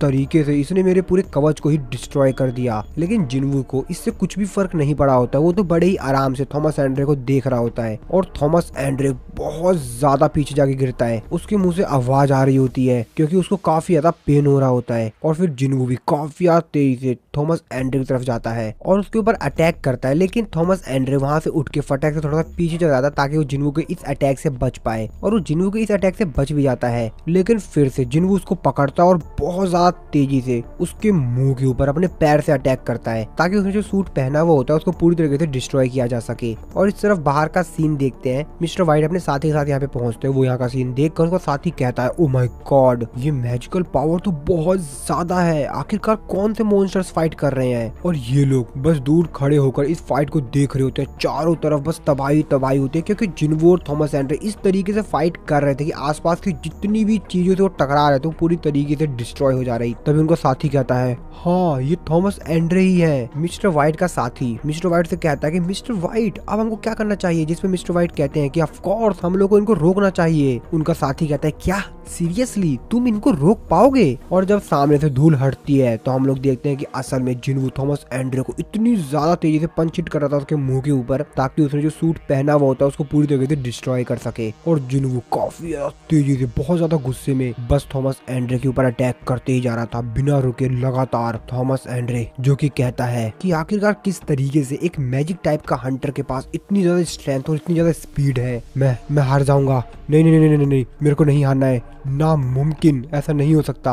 और फिर से वो जिन्वू के ऊपर अटैक करने के लिए जाता है और कहता है कि नहीं नहीं नहीं नहीं, ऐसा नहीं होना चाहिए, मैं इससे हार नहीं सकता। लेकिन जिन्वू उसके हाथ को साइड करते हुए फिर से उसके ऊपर काफी ज्यादा तेजी से अटैक करने लग जाता है। थॉमस एंड्रे जो कि अपने मन में सोच रहा होता है कि नहीं नहीं नहीं नहीं, मेरी स्ट्रेंथ इतनी ज्यादा कमजोर कैसे सकती है, नहीं नहीं नहीं नहीं, ये मैं इससे हार नहीं सकता, ये बहुत ज्यादा तेजी से मेरे ऊपर अटैक कर रहा है। और चिल्लाते हुए कहता है, मैं थॉमस एंड्रे हूँ, तुझे क्या लगता है कि तू मेरे को इन सब चीजों से हरा देगा? सिर्फ ऐसा करके ऐसा नहीं होगा। जिसपे जिन्वू उसको बड़े ही प्यार से रिप्लाई देता है कि जैसा कि मैंने तुमको कहा था, मेरे को इससे कोई भी फर्क नहीं पड़ता कि तुम कौन हो।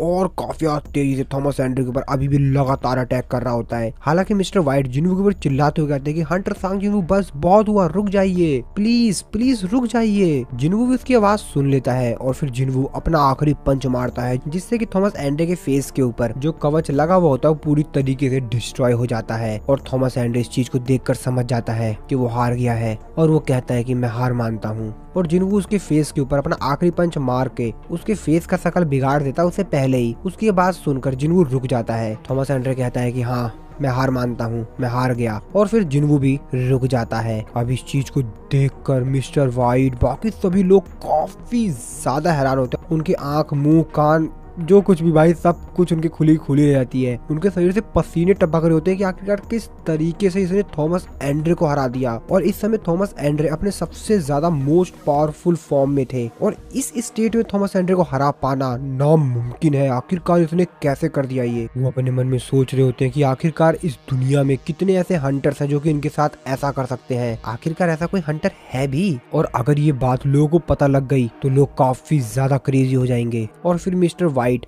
एक जो हीलर होता है, उससे कहते हैं कि जल्द से जल्द इनको ट्रीट करो। और वो हीलर भी काफी यार तेजी से अपनी पूरी ताकत लगाकर थॉमस एंड्रे को हील कर रहा होता है। वो मिस्टर व्हाइट से कहता है इनके शरीर के अंदर जितनी भी हड्डियां है ना वो टूट चुकी हैं और ये काफी ज्यादा घायल हैं और इनका खून रुक भी नहीं रहा है। मेरे को नहीं लगता कि मैं अकेला ऐसा कुछ कर पाऊंगा, मेरे को बाकी लोगों की भी जरूरत पड़ेगी, सभी लोगों की। और ये इस समय सिर्फ इसीलिए जिंदा है क्योंकि एक नेशनल अथॉरिटी हंटर है। एक नेशनल लेवल के हंटर के अलावा इतने ज्यादा पावरफुल अटैक को झेल पाना नामुमकिन ही है। अगर इनकी जगह कोई दूसरा हंटर होता तो वो पहले ही मर गया होता कुछ अटैक्स में ही। बाकी सभी थॉमस एंड्रे गिल्ड के मेंबर होते हैं वो लोग भी काफी ज्यादा घायल हो गए होते हैं, लेकिन कोई भी उसमें से मरा नहीं होता है। मिस्टर व्हाइट जो कि अपना सर पकड़ते हुए काफी ज्यादा गुस्से में कहते हैं कि ये सब कुछ इतना ज्यादा बुरा हो गया, मैंने सोचा नहीं था। तभी उनका साथी उनको आगे कहता है कि मिस्टर व्हाइट, वांग डोंग सू वो सांस नहीं ले रहा है। इसके बाद हमको वांग डोंग सू को दिखाया जाता है जो कि सच में सांस नहीं ले पा रहा होता है, मानो वो पूरी तरीके से मर गया हो। और हम लोगों को मालूम ही है कि इसके साथ सांग जिन्वू ने क्या किया है। अगर आप लोगों को नहीं मालूम तो थोड़ी देर में पता चल ही जाएगा कि आखिरकार इसके साथ क्या हुआ है। वो बंदा आगे बताता है कि हंटर सांग जिन्वू भी वहाँ से डिसअपेयर हो गए हैं। इसके बाद हम लोग जिन्वू को देखते हैं जो कि एक बिल्डिंग के ऊपर बैठकर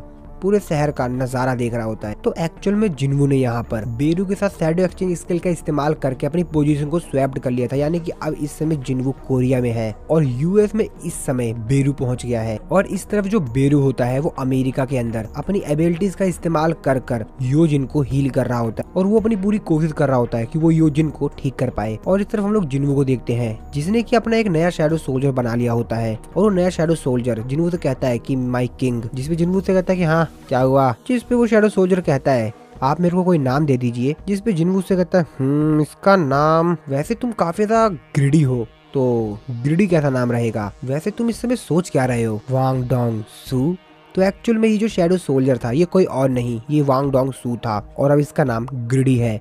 तो जिन्हू को शैडो सोल्जर ग्रिडी जिन्हू से कहता है कि थैंक यू माय किंग, जिस पे जिन्हू कहता है हाँ ठीक है ठीक है ठीक है, और अब दोबारा से फ्लोर की तरफ मुंह करके लेट जाओ। तो जिन्हू यहाँ पर उसको थोड़ी सी पनिशमेंट दे रहा था, क्योंकि वांग डोंग सू को तो वो पनिशमेंट दे नहीं पाया क्योंकि वो जिन्हू के थोड़ी सी अटैक में मर गया, और इसीलिए जिन्हू इस शैडो सोल्जर को थोड़ा सा परेशान कर रहा है, इससे मजे ले रहा है। सिर्फ इंटरनेशनल गिल्ड कॉन्फ्रेंस में अगले दिन का सीन दिखाया जाता है, जहाँ पर जिन्हू दोबारा से यूएस में आ गया था, क्योंकि जैसे कि जिन्हू के 3 घंटे पूरे हो चुके होंगे, तो इसलिए जिन्हू ने फिर से बेरू के साथ अपनी जो पोजीशन है वो स्वैप कर ली होगी। जिन्हू चेयरमैन से कहता है कि यहाँ पर काफी सारे रिपोर्टर्स हैं, जिसपे चेयरमैन जिन्हू से कहता है ऐसा लगता है कि आपकी कल की फाइट के बारे में इन लोगों को पता चल गया है, क्योंकि मेरे को काफी ज्यादा चिंता हो रही है। आज तुम लोगों का अटेंशन अपनी तरफ लाने से रोक नहीं पाओगे, हर कोई तुम्हारी ही चर्चा कर रहा है, तुम्हें ही हर कोई जानना चाहता है, लेकिन वो अपने मन में तो कुछ और ही सोच रहे होते हैं। वो अपने मन में सोच रहे होते हैं कि ओ तो जिसने पूरे स्केवेंजर गिल्ड को हिला के रख दिया, उन सब के पीछे ये इंसान है। इसके बाद वो आगे जिनको बताते हैं कि बाकी सभी जो इन्फॉर्मेशन है हमको वहाँ से मिल गई है, और वांग डोंग सू ने जो भी कारनामा किया था उन सब के इन्फॉर्मेशन जो है वो हंटर ब्यूरो को ऑफिशियली तौर पर पता चल जाएगी, और वो इंसिडेंट के बारे में जो कुछ भी वहाँ पर हुआ था सब कुछ पता लगा लेंगे। जिन्हू जो कि अपने मन में सोच रहा होता है कि मेरे को इंसिडेंट के बारे में अब ज्यादा कुछ नहीं सोचना चाहिए, और मैं अमेरिका सिर्फ एक ही रीजन से आया था, और जैसे ही मेरे को उस चीज के बारे में पता चल जाएगा जो कि मैं यहाँ पर जानने के लिए आया था,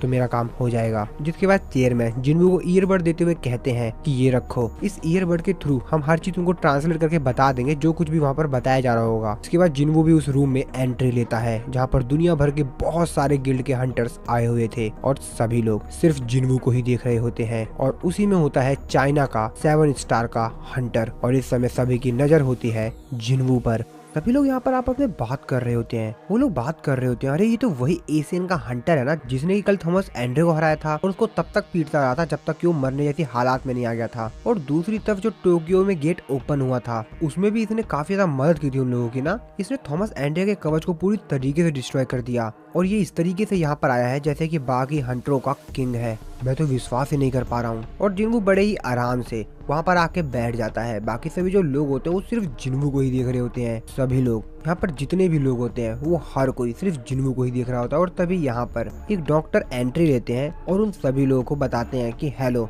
मैं हूँ डॉक्टर बेल्जर। मुझे आशा है कि आप सभी लोग इस चीज के बारे में जानते होंगे कि रिसेंटली जो अभी काफी सारे गेट्स ओपन हो रहे हैं और उनके अंदर से काफी सारे ताकतवर मॉन्स्टर्स अपीयर हो रहे हैं। लेकिन मेरे को इतना मालूम है कि आप में से बहुत कम ही लोग होंगे जो कि ये जानते होंगे कि ये जो अनयूजुअल एक्टिविटी हो रही है, जो कि एटमॉस्फेयर के ऊपर काफी ज्यादा तेजी से बढ़ रही है। लेकिन मैं इस मैजिकल एनर्जी को एक दूसरा ही नाम देना चाहूंगा, क्योंकि ये बाकी एनर्जीज के मुकाबले में बहुत ज्यादा डिफरेंट है। और जब तक हम लोगों को इसका एक बेहतर नाम नहीं मिल जाता है कि आखिरकार हम इस एनर्जी को क्या कहें, तब तक के लिए मैं इस एनर्जी को मैगीस्फेयर कहूंगा। इसके बाद वो इन सभी लोगों को एक मैप दिखाते हुए कहते हैं कि वर्ल्ड में इस जगहों पर ये एनर्जी बहुत ही ज्यादा तेजी से निकल रही है और ये इस समय काफी सारी कंट्रीज के आसमान में है। और हमने इस फेनोमेना को टोटल 9 प्लेसेस पे डिटेक्ट किया है और उन सभी 9 जगहों में से हम लोग को मैगीस्फेयर को लेकर ज्यादा चिंतित होने वाली जगह है, वो है ये सियोल, साउथ कोरिया में। अब इस चीज को देखकर बाकी सभी जो हंटर्स यहाँ पर लोग आए हुए होते हैं कहते हैं क्या साउथ कोरिया,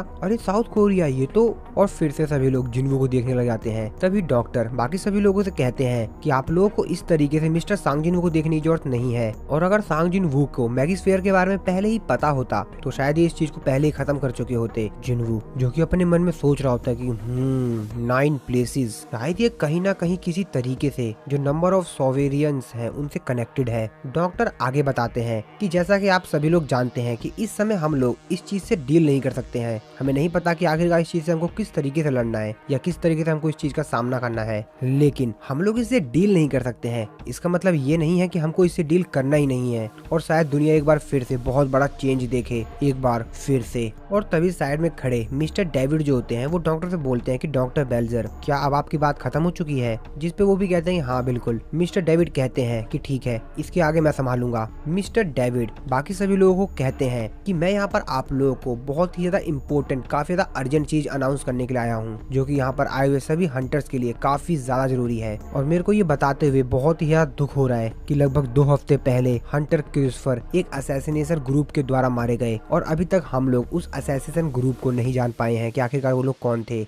अब ये बात सुनते ही यहाँ पर हड़बड़ी सी मच जाती है। बाकी सभी जो लोग होते हैं आपस में बात करने लगते हैं। कहते हैं क्या नेशनल लेवल हंटर क्रिस्फर को असैसिनेट कर दिया गया है? क्या ये किसी प्रकार का जोक है? अरे नहीं, ऐसा तो सिर्फ वही कर सकता है जिसके पास उतनी ही ज्यादा ताकत हो। कहीं ऐसा करने वाला वही बंदा तो नहीं है ना जो कल थॉमस एंड्रे से लड़ा था? और फिर से सभी लोग सांग जिनवू को देखने लग जाते हैं। अब जिनवू भी इस चीज को नोटिस कर लेता है, लेकिन वो कुछ भी यहाँ पर मूवमेंट नहीं करता है। वो बस आराम से अपने दिमाग में मिस्टर क्रिस्फर के बारे में ही सोच रहा होता है। मिस्टर डेविड आगे बताते हैं कि मिस्टर क्रिस्फर की ये वाली न्यूज हम कल ऑफिशियली सभी लोगों को बता देंगे, और मैं आप सभी लोगों से अनुरोध करता हूँ कि आप सभी लोग बिना किसी मिसअंडरस्टैंडिंग के मेरी बात ध्यान से सुनिए। और इस क्राइम के पीछे हम लोग को एक इंसान के ऊपर शक है, और वो है सस्पेक्ट एस। अब इस चीज को देखकर जिन्हों थोड़ा सा हैरान होता है, लेकिन वो अपने फेस का एक्सप्रेशन बिल्कुल भी चेंज नहीं करता है। लेकिन वो भी समझ गया होता है कि यहाँ पर किसकी बात हो रही है। तो एक्चुअल में यहाँ पर जिन्हों के फादर की बात हो रही होती है, जिसको कि मिस्टर डेविड अभी के लिए यहाँ पर सस्पेक्ट एस कह रहे हैं। यहाँ पर आए हुए जो हंटर होते हैं वो अपने मन में काफी सारी चीजें सोच रहे होते हैं। तो उनमें से जो हंटर होता है अपने मन में सोच रहा था तो वो सांग जिनवू नहीं है जो कि कल थॉमस एंड्रे से लड़ा था। तभी दूसरा हंटर अपने मन में सोच रहा था लेकिन इसकी शक्ल तो एशियन इंसानों जैसी लग रही है, और इसकी शक्ल को देखकर कुछ ऐसा सा लग रहा है कि यहाँ पर बैठा हुआ एक इंसान जो कि इसी की तरह लग रहा है। और ये जो दोनों हंटर होते हैं जो कि मन में सब कुछ सोच रहे होते हैं, जिनवू को जस्ट आगे ही बैठे होते हैं, वो अपने मन में सोच रहे कहते हैं नहीं नहीं नहीं नहीं पीछे मुड़ के नहीं देखना है। और वो जिन्वू के ऊपर पूरे शक तो कर रहे होते हैं, लेकिन उनकी इतनी औकात ही नहीं होती है कि वो पीछे मुड़कर जिन्वू के ऊपर शक भी कर सके या उसको देख भी सके। और इसीलिए उनकी काफी ज्यादा हालत खराब हो रही होती है। वो सोच रहे थे कि जिन्वू से रिलेटेड तो होगा, लेकिन फिर भी वो पीछे नहीं देख पा रहे होते हैं। अपने मन में बस यही सोच रहे होते हैं कि नहीं नहीं नहीं पीछे नहीं देखना है, पीछे नहीं देखना है। और वैसे भी जितने भी एशियन लोग हैं वो सभी के सभी एक जैसे तो लगेंगे ना। जिन्वू जो कि काफी ज्यादा गुस्से में होता है, वो अपना दांत दबाते हुए कहता है क्यों, आखिरकार मेरे फादर ही क्यों? जिन्वू अपने मन में सोच रहा होता है कि जो डंजन होता है वो रूलर्स की टेरिटरी होती है, जहाँ पे रूलर्स राज करते हैं। और जिन्वू को कैमिस की वो बात याद आती है जहाँ पर कैमिस ने उसको बताया था कि माई किंग वहाँ पर 4 इंसान थे जिन्होंने की रूलर्स की स्ट्रेंथ को लिया था, आप उनसे सावधान रहिएगा। जिन्वू कहता है मैं नहीं जानता कि आखिरकार क्यों रूलर्स ने एक मॉन्स्टर को भेजा मेरे फादर के रूप में। शायद यहाँ पर जो कैमिस कह रहा था क्या वो सही था? मिस्टर डेविड आगे बताते हैं कि हम लोगों को ये इंसान यूएस के एक गेट में मिला था, जिसको कि शुरुआत में एक मॉन्स्टर के तौर पर माना गया, लेकिन ये इंसानों की भाषा बोल सकता था। और इसीलिए हमने एस रैंक के हंटर वांग डोंग सू से रिक्वेस्ट की थी, जो कि कोरियन बोलते थे, कि इस चीज में वो हमारी मदद करे। लेकिन वहाँ पर कुछ बात बन पाती उससे पहले ही उसने मिस्टर वांग डोंग सू के ऊपर अटैक करके वो वहाँ से भाग गया, और हंटर एसोसिएशन हेडक्वार्टर भी कुछ नहीं कर पाया। वो इस तरीके से वहाँ से गायब हो गया मानो कोई परछाई की तरह। और जो कल्प्रिट है वो बहुत ज्यादा पावरफुल था, उसने मिस्टर वांग डोंग सू को हरा दिया, जो कि स्कैवेंजर गिल्ड में एक मेन फोर्स के मेंबर थे। और इस तरीके का स्ट्रॉन्ग ह्यूमनॉइड मॉन्स्टर जो कि डंजन से भाग गया, हो सकता है कि इसी ने मिस्टर क्रिस्फर के ऊपर अटैक किया हो। और यही सब बातें मेरे को आज आप लोगों को बतानी थी। अब ये बातें सुनकर जिन्वू भी काफी ज्यादा हैरान होता है। जिन्वू यहाँ पर कुछ बातें याद कर रहा होता है जो कि अभी मिस्टर डेविड ने बताई थी। वो कहता है उन्होंने वांग डोंग सू से बात की थी, तो जिन्वू वही बात याद कर रहा होता है जो कि उसके फादर ने वांग डोंग सू को पीटते समय कही थी उससे, कि साउथ कोरिया में कदम मत रखना। मैं ये अपने बेटे के लिए नहीं कह रहा हूँ, बल्कि तुम्हारे लिए कह रहा हूँ, और अगर तुमने कुछ ऐसा किया तो तुम पूरी जिंदगी भर आराम नहीं कर पाओगे, मरने के बाद भी नहीं। अब ये बात याद करते हुए जिन्वू कहता है मरने के बाद भी आराम नहीं कर पाओगे। और फिर तभी उसको ग्रिड की याद आती है कि एक्चुअल में वांग डोंग सू मरने के बाद भी अब जिन्वू का शैडो सोल्जर है, वो बेचारा अभी भी आराम नहीं कर पा रहा है। जिन्वू अपने मन में सोचते हुए कहता है कि यहाँ पर मेरे को कोई भी डाउट नहीं है कि वो इंसान मेरे फादर ही थे, लेकिन और तभी मिस्टर डेविड आगे इन लोगों को बताते हैं हम दुनिया के बाकी सभी जो गिल्ड है उन सभी से रिक्वेस्ट कर रहे हैं कि आप लोग भी सस्पेक्ट एस को ढूंढने में हमारी मदद कीजिए, और अगर आप लोगों को उसके बारे में कुछ भी जानकारी मिलती है तो आप लोग हमको जल्द से जल्द कांटेक्ट करिएगा। इसके बाद यहाँ पर जो हंटर्स आए हुए होते हैं वो अपने कुछ सवाल पूछते हैं मिस्टर डेविड से। तो उनमें से एक हंटर कहता है कि क्या आपके पास कोई ऐसा प्रूफ है कि सस्पेक्ट एस एक इंसान नहीं है? मिस्टर डेविड कहते हैं उसके अंदर से जो मैजिकल पावर निकल रही थी वो पूरी तरीके से एक मॉन्स्टर से मैच कर रही है। Next question. तभी दूसरा हंटर कहता है कि आपने बताया कि वो कह रहा था कि वो एक इंसान है जो कि काफी समय पहले डंजन में खो गया था, वैसे क्या उसने जो बताया था उस प्रकार का कोई हंटर रियली में एग्जिस्ट करता भी है? जिसपे वो बताता है कि हाँ एक इंसान तो था। नेक्स्ट। और तभी एक हंटर कहता है तो आप उसकी आइडेंटिटी को छुपा क्यों रहे हैं अगर वो एक हंटर था तो? जिसपे मिस्टर डेविड कहते हैं यहाँ पर इस समय एक हंटर है जिससे कि उस हंटर का कुछ रिलेशन है, और इसीलिए हम लोगों ने डिसाइड किया है कि हम इस इन्फॉर्मेशन को रिवील नहीं करेंगे कि आखिरकार वो कौन था। और कोई क्वेश्चन आप लोगों को पूछना है? और तभी चाइना का 7 स्टार का हंटर लियू जिगैंग कहता है कि हाँ मेरा एक क्वेश्चन है, वैसे अगर आप उस इंसान की आइडेंटिटी हम लोगों को बता दे तो हमको उसको पकड़ने में थोड़ी आसानी रहेगी, ज्यादा ही आसानी रहेगी। आपको नहीं लगता चीफ कि आपको हमें बता देना चाहिए कि आखिरकार वो इंसान कौन है? मैं डायरेक्टली आपसे पूछ ही लेता हूँ कि आखिरकार उस मॉन्स्टर का हंटर सांग जिन वू से क्या रिलेशन है। मिस्टर डेविड थोड़ा सा सोचते हैं कि ठीक है, अगर हंटर ल्यूज यांग चाहते हैं कि मैं उनको इस चीज के बारे में बता दूं तो मेरे पास अब कोई दूसरी चॉइस है भी नहीं। ठीक है, तो क्वेश्चन आंसर के दौरान हम लोग को ये बात पता चली कि जो सस्पेक्ट एस है वो एक्चुअल में हंटर सांग जिन वू के फादर है। और फिर हमने इस चीज के ऊपर इन्वेस्टिगेशन किया तो हम लोगों को पता चला कि एक्चुअल में ये बात सच है। अब ये बात सुनकर बाकी सभी जो यहाँ पर लोग आए हुए होते हैं वो काफी ज्यादा हैरानी से आपस में बात करने लग जाते हैं। वो जिन वू की तरफ देख रहे होते हैं और आपस में बात करने लग जाते हैं कि ये क्या बात कर रहे हैं। लिंग जियांग कहता है, और अगर सस्पेक्ट एस सच में हंटर सांग जिन वू के मिसिंग फादर हुए तो क्या वो बाकी हंटर्स को उनको मारने देगा? क्या बाकी हंटर्स ऐसा कर पाएंगे? जिसपे जिनवू उसका रिप्लाई देते हुए कहता है, हंटर्स मॉन्स्टर्स को मार सकते हैं और अगर जरूरत पड़ी तो उस मॉन्स्टर को मैं खुद ही संभाल लूंगा। जिसपे लिंग जियांग कहता है कि अगर सच में वो मॉन्स्टर ना होकर तुम्हारे फादर हुए तो? जिसपे जिनवू अपने काफी सारे ओल्ड मेमोरीज को याद करता है और कहता है, और जिनवू अपने मन में कह रहा होता है कि सिंपली मैं उन हंटर्स को मार दूंगा। और फिर जिनवू रिप्लाई देते हुए कहता है, तो फिर मैं अपनी फैमिली को प्रोटेक्ट करूंगा, चाहे मेरे को इस दुनिया के हर एक हंटर से दुश्मनी ही क्यों ना करना पड़े, मैं अपनी फैमिली को प्रोटेक्ट करूंगा। और फिर कॉन्फ्रेंस एंड हो जाता है, सभी लोग यहाँ से जाने लगते हैं। मिस्टर वाइट जो कि जिनवू से कह रहे होते हैं कि वैसे अभी आपने जो थोड़े समय पहले किया था, क्या आप सही में ऐसा कुछ करने वाले हैं क्या? जिस पे जिनवू कहता है, हाँ बिल्कुल। मिस्टर वाइट जिनवू से हंसते हुए कहते हैं, वैसे 120 अलग अलग कंट्री के 500 हंटर के सामने इतनी बड़ी बात कहना ऐसा सिर्फ 2 हंटर्स कर सकते हैं, एक आप जो कि इतनी ज्यादा हिम्मत दिखा सकते हैं जो कि कुछ ऐसी बात कह सके।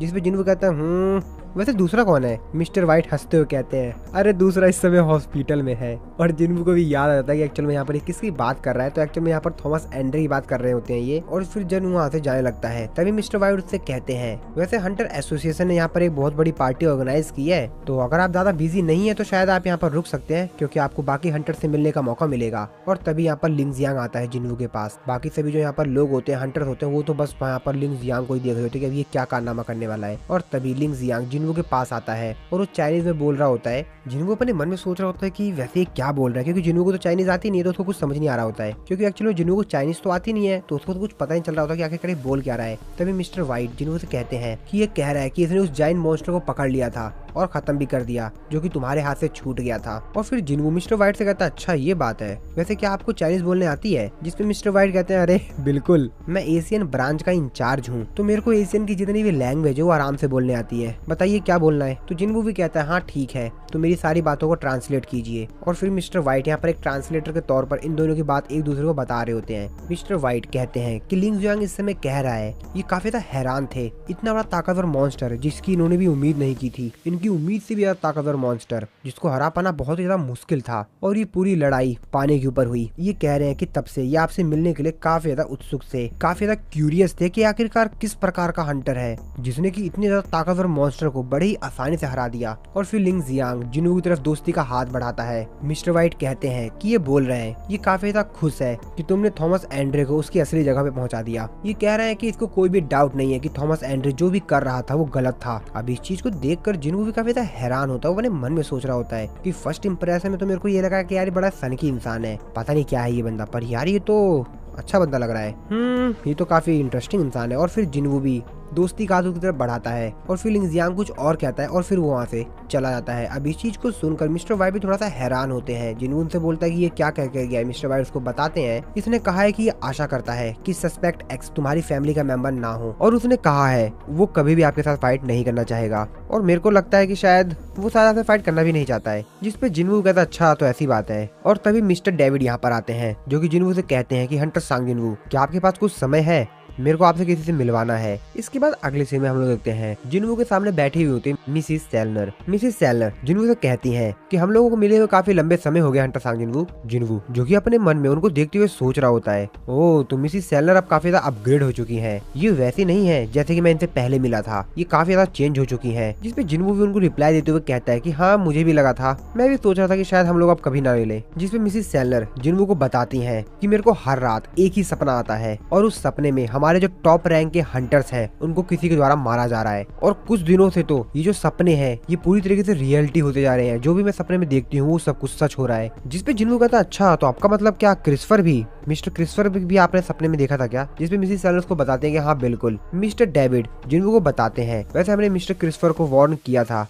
लेकिन उन्होंने हमारी बात नहीं मानी। और बाकी तो उसके बाद आपको पता ही है उनके साथ क्या हुआ है। मिसेस सेलर आगे कहती हैं कि पावरफुल हंटर्स जो कि हमारी इस दुनिया को सपोर्ट करते हैं ताकि हमारी दुनिया बेहतर बन सके और दूसरी दुनिया से आने वाले मॉन्स्टर से वो लोग लड़कर हमारी दुनिया को सपोर्ट करते हैं, हमारी दुनिया को बचाते हैं। और अब लगातार वही मरते जा रहे हैं। और अगर इन हंटर्स की मृत्यु इसी तरीके से होती रही और इस चीज को नहीं रोका गया, जिसमें जिन्हों भी उनको कहता है तो क्या आप भी मेरे को यहाँ पे वार्न करने के लिए आई हैं? मिसेस सेलर को कहते हैं कि नहीं बिल्कुल नहीं, मैं तो आपसे यहाँ पर इस चीज के लिए पूछने के लिए आई हूँ कि आप उन हंटर्स को प्रोटेक्ट करें। ये बात सुनकर जिन्हों भी काफी हैरान होता है। वो कहता है मिसेस सेलर आगे बताती हैं कि मेरे सपने में जिन हंटर्स को मारा जा रहा होता है मैं उनके फेसेस को, उनके चेहरे को याद करने की कोशिश करती हूँ लेकिन उससे कोई भी फायदा नहीं होता। और सपनों के अंदर ही मैं उनकी आइडेंटिटी को पहचानने की कोशिश करूंगी अपनी एबिलिटी का इस्तेमाल कर। जिसपे जिन्हों उनसे कहता ओ तो क्या अब इस बार आप मेरी आंखों में देखने वाली हैं? जिसपे मिसेस सेलर कहते हैं हाँ बिल्कुल। मिसेस सेलर जिन्हों को आगे बताती है कि उनके अंदर एक एंडलेस पावर थी जिसकी कोई सीमा ही नहीं, बिल्कुल अजीब सी। और जब मैंने उनसे एक बार कांटेक्ट किया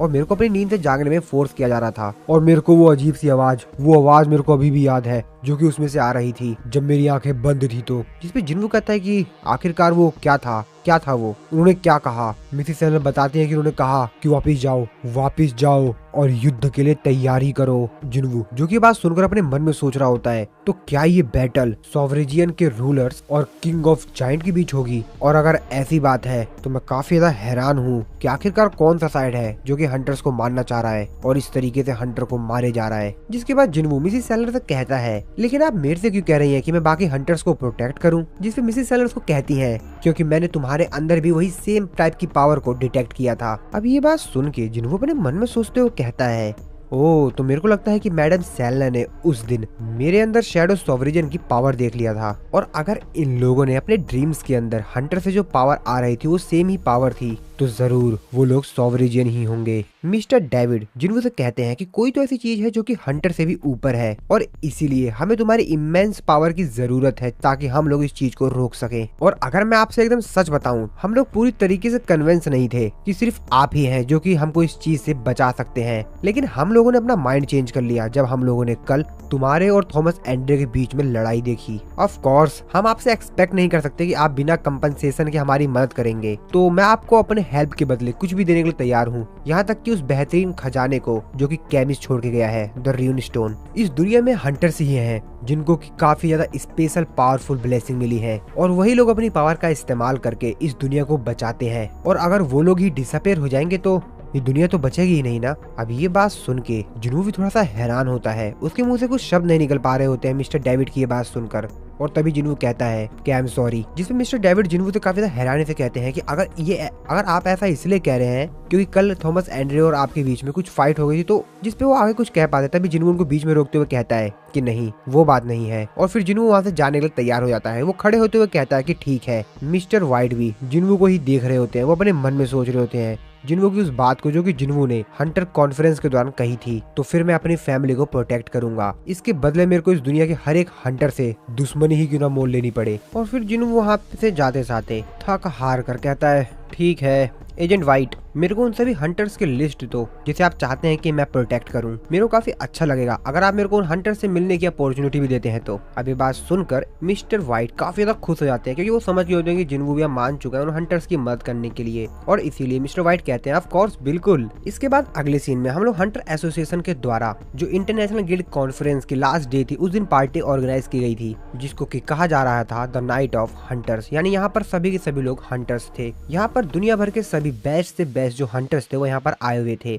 और सभी लोग पार्टी को काफी ज्यादा एंजॉय कर रहे थे। बस एक हमारा जिन्हों ही था जो कि अभी भी काम में लगा हुआ था। जिन्हों योजिन से कहता है कि योजिन वैसे अब तुमको कैसा लग रहा है? योजिन कहता है अब मेरे को काफी ज्यादा अच्छा लग रहा है। तो यहाँ पर दोस्तों योजिन भी अब ठीक हो चुका है क्योंकि बेरू ने योजिन को ठीक कर दिया अपनी हीलिंग पावर का इस्तेमाल करके, और इसलिए जिन्हों योजिन का थोड़ा हाल चाल पूछ रहा होता है। योजिन भी कहता है एकदम बढ़िया, एक नए बॉस की तरह। वैसे सर मेरे को काफी ज्यादा रोना आ रहा था, बहुत ज्यादा बेकार लग रहा था जब मैंने ये सुना कि आप थॉमस एंड्रे से लड़ रहे हैं, लेकिन फाइनली आप तो उससे जीत गए। बाकी सभी भी जो आसपास हंटर्स होते हैं वो जिन्वू और यूजिन को ही देख रहे होते हैं। वो लोग बात कर रहे होते हैं, वो देखो ये अभी भी हमारे सामने खड़ा है, ये हम लोग के सामने है, लेकिन हम इसकी प्रेजेंस को सेंस नहीं कर पा रहे हैं। ये तो एकदम डिफरेंट लेवल पर ही है। तो वो यहाँ पर जिन्वू की बात कर रहे होते हैं, क्योंकि जिन्वू यहाँ पर है, लेकिन फिर भी ये लोग अपनी हंटर स्किल का इस्तेमाल करके उसकी प्रेजेंस को यहाँ पर सेंस नहीं कर पा रहे हैं। इसके बाद वो लोग आगे बात कर रहे होते हैं। वो देखो वो जो दूसरा उसके साइड में खड़ा है, वो दूसरा हंटर, इसी को बचाने के लिए उसने थॉमस एंड्रे से फाइट की थी, है ना। दूसरा हंटर कहता बिल्कुल सही बात है। और फिर ये लोग हंटर जिन्वू के पास जाते हैं जिन्वू से मिलने के लिए। तो उसमें जो हंटर होता है वो जिन्वू से बोलता है, आपसे मिलकर काफी अच्छा लगा हंटर जिन्वू। इसके बाद अपना इंट्रोडक्शन देते हुए बताता है, मैं ग्लोबल कॉर्पोरेशन का सीईओ हूँ और हम लोग मॉन्स्टर के जो बची हुई चीजें होती हैं उन चीजों में डील करते हैं, जो भी उनकी स्पेशल चीजें होती हैं। तो आपने अभी तक जितने भी बड़े बड़े मॉन्स्टर्स को हंट किया है, मैं उन सब की चीजों को खरीदना चाहूंगा। तो क्या आपके पास थोड़ा सा समय है? जिन्वू भी अपने मन में सोचता था, ये अच्छा समय है। और फिर वो योजिन की तरफ इशारा करते हुए कहता है, देखो रेड का जो मेन इंचार्ज है वो तो योजिन ही है, हमारा वाइस चेयरमैन, और साथ ही में बिजनेस रिलेटेड जो भी काम होते हैं उस चीज के बारे में भी हमारा वाइस चेयरमैन योजिन ही बात करता है। तो आपको इस चीज से रिलेटेड अगर बात करनी है तो आप योजिन से बात कर सकते हैं। और फिर योजिन भी अपना इंट्रोडक्शन देते हुए उस हंटर को बताता है कि मैं हूँ एजेंट गिल्ड का वाइस चेयरमैन योजिन। और वो फिर हंटर योजिन के पास जाएगा, था आपसे मिलकर काफी अच्छा लगा। और फिर वो दोनों वहां से चले जाते हैं बात करने के लिए। जिन्वू जो कि दूर खड़ा हुआ ये सब कुछ देख रहा होता है और वो भी थोड़ा सा खुश होता है कि फाइनली अब योजिन भी ठीक हो गया और वो बाकी काम भी संभाल ले रहा है। और अपने मन में सोचते हुए कहता है, ये पूरी तरीके से एक वाइस चेयरमैन है, अब चलो मेरे लिए तो अच्छा ही है। और तभी जिन्वू वहां से जा रहा था कि तभी उसको पीछे से आवाज आती है। तो एक्चुअल में यहाँ पर मिस्टर व्हाइट आ गए थे वो लिस्ट लेकर, जिसमें सभी हंटर के नेम है जिन लोगों को जिन्वू को प्रोटेक्ट करना है। मिस्टर व्हाइट जिन्वू कहते हैं कि जिन्वू ये रही वो लिस्ट। जिन्वू कहता और फिर जिन्वू हंटर की जो लिस्ट होती है जिसमें सभी हंटर्स के नाम होते हैं उनको देखने लगता है। मिस्टर व्हाइट जिन्वू को बताते हैं, हमने हंटर्स को उनको जो पॉइंट्स मिले हुए हैं उनके हिसाब से उनको रैंक्ड कर दिया है। जिन्वू कहता तो ये है टॉप 10 हंटर्स की लिस्ट, और अगर आप हमारे ऑफर को एक्सेप्ट कर लेते हैं तो आपको इन्हीं लोगों को प्रोटेक्ट करना होगा। जिन्वू भी उन हंटर्स की लिस्ट को बड़ी हैरानी से देख रहा होता है। वो कहता ओ तो तुम कहना चाहते हो कि ये सभी लोग हाई प्रायोरिटी पर हैं। जिन्वू अपने मन में सोचते हो कहता हंटर पॉइंट्स। और फिर मिस्टर व्हाइट से कहता है कि वैसे मैं यहाँ पर कहाँ पे रैंक करूंगा, इस लिस्ट में मेरी रैंक कहाँ पर होगी। ये बात सुन के मिस्टर व्हाइट कहता है, अच्छा आपकी रैंक, आपने जितने भी जाइंट मॉन्स्टर्स को मारा है और जितने भी कंट्रीब्यूशन दी है उसके हिसाब से शायद आप 3rd या 4th पर आएंगे। और वहाँ पे लिस्ट में जहाँ पर फर्स्ट पर होता है थॉमस एंड्रे, 2nd नंबर पे होता है लिन जियांग, 3rd पे होता है क्रिस्टोफर रेड, और 4th पे होता है सिद्धार्थ बच्चन, एंड 5th पर होता है वो बताया नहीं गया है। और मेरे को ये समझ में नहीं आ रहा है कि जिन्वू को 3rd या 4th पे क्यों बोला गया है, क्योंकि लॉजिकली देखा जाए तो उसको 1st या 2nd पे तो होना ही चाहिए। और फिर जिन्वू अपने शैडो सोल्जर्स को उन हंटर्स के पीछे लगा देता है जिन भी हंटर्स का उस लिस्ट में नाम था, क्योंकि यहाँ पर लगभग सभी हंटर्स हैं और जिन्वू को इससे अच्छा मौका नहीं मिलेगा जहाँ पर इन हंटर्स के पीछे वो अपने शैडो सोल्जर्स को लगा सकता है। और फिर जिन्वू कहता है, चलो ठीक है, मैं इन हंटर्स के थ्रू रूलर से कॉन्टेक्ट बना सकता हूँ और इससे मेरे को ये भी पता चल जाएगा कि आखिरकार कौन फ्रेंड है और कौन दुश्मन है। इससे मेरे को आसानी होगी उन लोगों से फाइट करने के लिए जो कि असल में मेरे दुश्मन है। और तभी यहाँ पर हम लोग किसी इंसान को आते हुए देखते हैं। तो एक्चुअल में यहाँ पर थॉमस एंड्रे आ गया था जो कि हॉस्पिटल से बचकर वापस आ गया था, वो ठीक था बेसिकली। अब जिन्वू भी थॉमस एंड्रे को देख लेता है, लेकिन जिन्वू का मूड ठीक नहीं होता है। वो तो थॉमस एंड्रे को कुछ अजीब तरीके से देख रहा होता है। मिस्टर च्यूल जिन्वू से कहते हैं कि हंटर जिन्वू मिस्टर च्यूल से कहता है कि आप चिंता मत कीजिए इस चीज के बारे में, मैं देख लूंगा। और तभी थॉमस एंड्रे जिन्वू से कहता है कि हंटर सांग जिन्वू, क्या मैं तुमसे एक चीज पूछ सकता हूँ? मेरा ये आर्म जिसपे की बहुत ही ज्यादा तेजी से अटैक किया गया है, बहुत ही ज्यादा पावरफुल मैजिकल पावर से, जिसके ऊपर हीलर की भी हीलिंग मैजिक काम नहीं कर रहे हैं, और डॉक्टर ने भी मेरे से कुछ ऐसा ही कहा, पर फिर भी अभी धीरे धीरे रिकवर हो रहा है, लेकिन अभी भी पूरी तरीके से रिकवर नहीं हुआ है। मेरे को हराने के बाद तुम चाहे तो मेरे पूरे गिल्ड को एक ही अटैक में कंप्लीटली खत्म कर सकते थे, लेकिन फिर भी तुमने ऐसा नहीं किया। मेरे गिल्ड का एक मेंबर भी नहीं मारा गया। तो क्या मैं तुमसे ये पूछ सकता हूँ कि आखिरकार तुमने हमको जिंदा क्यों छोड़ा? अब ये बात सुन के जिन्वू की तरफ पड़े ही हैरानी से देख रहा होता है। जिन्वू थोड़ा सा सोचता है और उससे कहता है, क्योंकि एक बेवकूफ की वजह से तुम लोग मौत डिजर्व नहीं करते थे, वो तो वांग डोंग सू की बेवकूफी की वजह से तुम लड़ने आए। और ये बात सुन के थॉमस एंड्रे वहाँ से जाने लगता है। वो जिन्वू से कहता है कि ठीक है, वैसे मिस्टर वांग डोंग सू का बहुत ही बड़ा फ्यूनरल करवाने की सोच रहा हूँ। मैं जानता हूँ कि वो बेवकूफ तो मौत ही डिजर्व करता है, लेकिन उसका फ्यूनरल भी अच्छे से होना चाहिए। और हाँ, वैसे जब मेरा आर्म ठीक हो जाएगा तो हम लोग खाने पे चलेंगे बाहर। वैसे तुम मेरे मैनेजर को अपने कॉन्टेक्ट इन्फॉर्मेशन दे सकते हो, मैं तुमसे बाद में कॉन्टेक्ट कर लूंगा। और फिर थॉमस एंड्रे की जो मैनेजर होती है लॉयरा, वो जिन्वू से कहती है कि मेरे मास्टर बस आपसे थैंक्स करना चाह रहे थे, क्योंकि आपने उनके गिल्ड के मेंबर को हानि नहीं पहुंचाई। इससे कोई भी फर्क नहीं पड़ता कि ये कैसे दिखते हैं, असल में काफी ज्यादा अच्छे और शाई पर्सन है। और फिर वो जिन्वू से कहती है कि हंटर सान जिनवू, क्या आप मेरे को अपना कॉन्टेक्ट इन्फॉर्मेशन दे सकते हैं? मेरे मास्टर आपको कुछ गिफ्ट देना चाहते हैं और आप मेरे को कुछ और भी बता सकते हैं अगर आपको कुछ और भी चाहिए तो। जिस पे जिनवू कहता है नहीं नहीं थैंक यू कोई दिक्कत नहीं है। लॉयरा आगे कहती है कि मेरे मास्टर काफी ज्यादा कॉम्पिटेटिव है, तो अगर आपको कुछ चाहिए होगा तो प्लीज आप मेरे को जरूर बताइएगा। जिनवू अपने मन में सोचते कहता अच्छा गिफ्ट। फिर जिनवू लॉयरा से कहता है कि ठीक है शायद एक डैगर। लॉयरा भी कहती है अच्छा ठीक है डैगर, मैं समझ गई। और तभी मिस्टर वाइट जिनवू से कहते हैं कि हमको उन हंटर से मिलना चाहिए, चलिए मैं आपको उन हंटर से मिलवा देता हूँ जिन हंटर्स का लिस्ट में नाम है। जिस पे जिनवू उनको मना करते हुए कहता है कि नहीं कोई जरूरत नहीं है, मैंने पहले ही सब कुछ कर दिया है। ये बात सुन के मिस्टर वाइट कहते हैं क्या क्या क्या आपने पहले ही कर दिया है? जिनवू उनको बताता है कि हाँ बिल्कुल, वैसे हाँ यहाँ पर क्या कोई इंसान मिसिंग है, मेरे को रैंक 6 का हंटर नहीं दिखा कहीं पर भी। अभी बात सुनकर मिस्टर वाइट तो काफी ज्यादा हैरान होते हैं, उनके पसीने छूट जाते हैं, कहते हैं क्या ये आपने कैसे कर दिया? इसके बाद मिस्टर वाइट जिनवू को बताते हैं हमारा कुछ दिनों पहले ही उससे कॉन्टेक्ट टूट गया। वैसे जो सीक्रेट एजेंसी है और जो ब्राजीलियन की गवर्नमेंट है वो दोनों की दोनों ही उनको ढूंढ रही है, लेकिन वो अभी तक नहीं मिले हैं। जिनवू ये बात सुनकर अपने मन में सोचते कहता है कहीं वो भी तो नहीं मारा गया, तो इसका मतलब अब 7 लोग बचे हैं। दूसरी तरफ हम लोग कोरिया के अंदर मिस्टर गो को देखते हैं जो कि अपने ऑफिस में बैठे हुए होते हैं। वो अपने मन में सोचते हुए कहते हैं ये काफी ज्यादा अजीब है, मेरा दिल इस समय काफी ज्यादा धड़क रहा है, आखिरकार ये क्या हो रहा है, मुझे कुछ अजीब सी फीलिंग क्यों आ रही है। हालांकि मेरा दिल काफी सालों से इस तरीके से है, लेकिन कुछ दिनों से मेरे को ये सब कुछ ज्यादा ही अजीब लग रहा है, क्या यही मेरी लिमिट है? और डॉक्टर ने भी कहा है कि अगर मैं इसी तरीके से काम करता रहा लगातार तो मेरी जिंदगी सिर्फ आधे साल की बची हुई है। 1 साल 2 साल बीत चुका है, लेकिन अभी भी मैं वहीं पर ही हूँ जहाँ पर मुझे होना चाहिए और मैं ज्यादा कुछ भी नहीं कर सकता हूँ क्योंकि शायद यही मेरी लिमिट है। लेकिन फिर भी मेरे को इस चीज के लिए थैंक्सफुल होना चाहिए क्योंकि इसने मेरे को इतने समय तक बचा के रखा। तभी मिस्टर वाइट को उनकी वाइफ का फोन आता है। वो फोन को पिक करते हुए कहते हैं डियर। उनकी वाइफ कहती है कि आज कुछ हुआ तो नहीं ना? जिस पे मिस्टर गोन को रिप्लाई देते हुए कहते हैं कि डियर तुम इतनी ज्यादा चिंता क्यों करती हो? अरे कुछ भी नहीं हुआ, मैं बस आ ही रहा हूँ वापिस। और तभी मिस्टर को कुछ अजीब सा सेंस होता है, वो एकदम से ही अलर्ट हो जाते हैं। तभी वो अपने साइड में देखते हैं, वो कहते हैं कि ये था क्या, ये क्या था? तभी साइड में उसको एक मोनार्च दिखाई देता है। अब इस चीज को देखकर मिस्टर को तो काफी ज्यादा हैरान होते हैं। वो कहते हैं कि आखिरकार ये कैसे हो सकता है? मिस्टर वाइट उसकी तरफ देखते हैं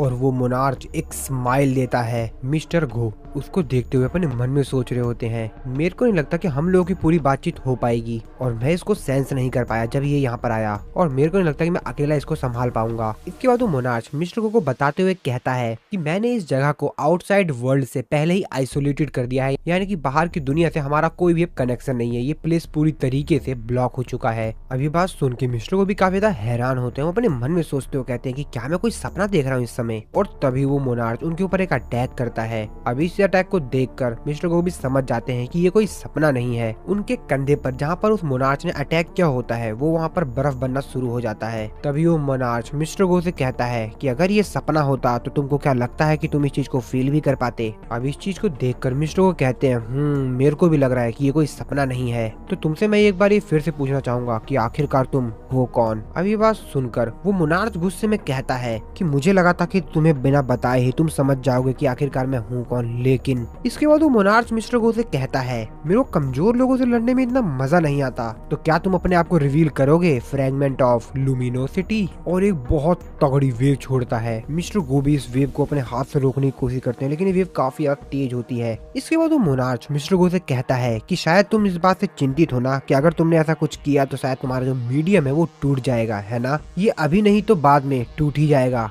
कोई फर्क नहीं पड़ता कि तुम क्या करते हो। और अगर तुम इस चीज के बारे में सच में इतना चिंतित हो तो फिर ये लो। और उनके ऊपर एक अटैक करते हुए कहता है फिर तो ये कन्वर्सेशन ही बेकार है। और वो अटैक काफी तेजी से मिस्टर गो की तरफ आता है, चारों तरफ धुआं हो जाता है।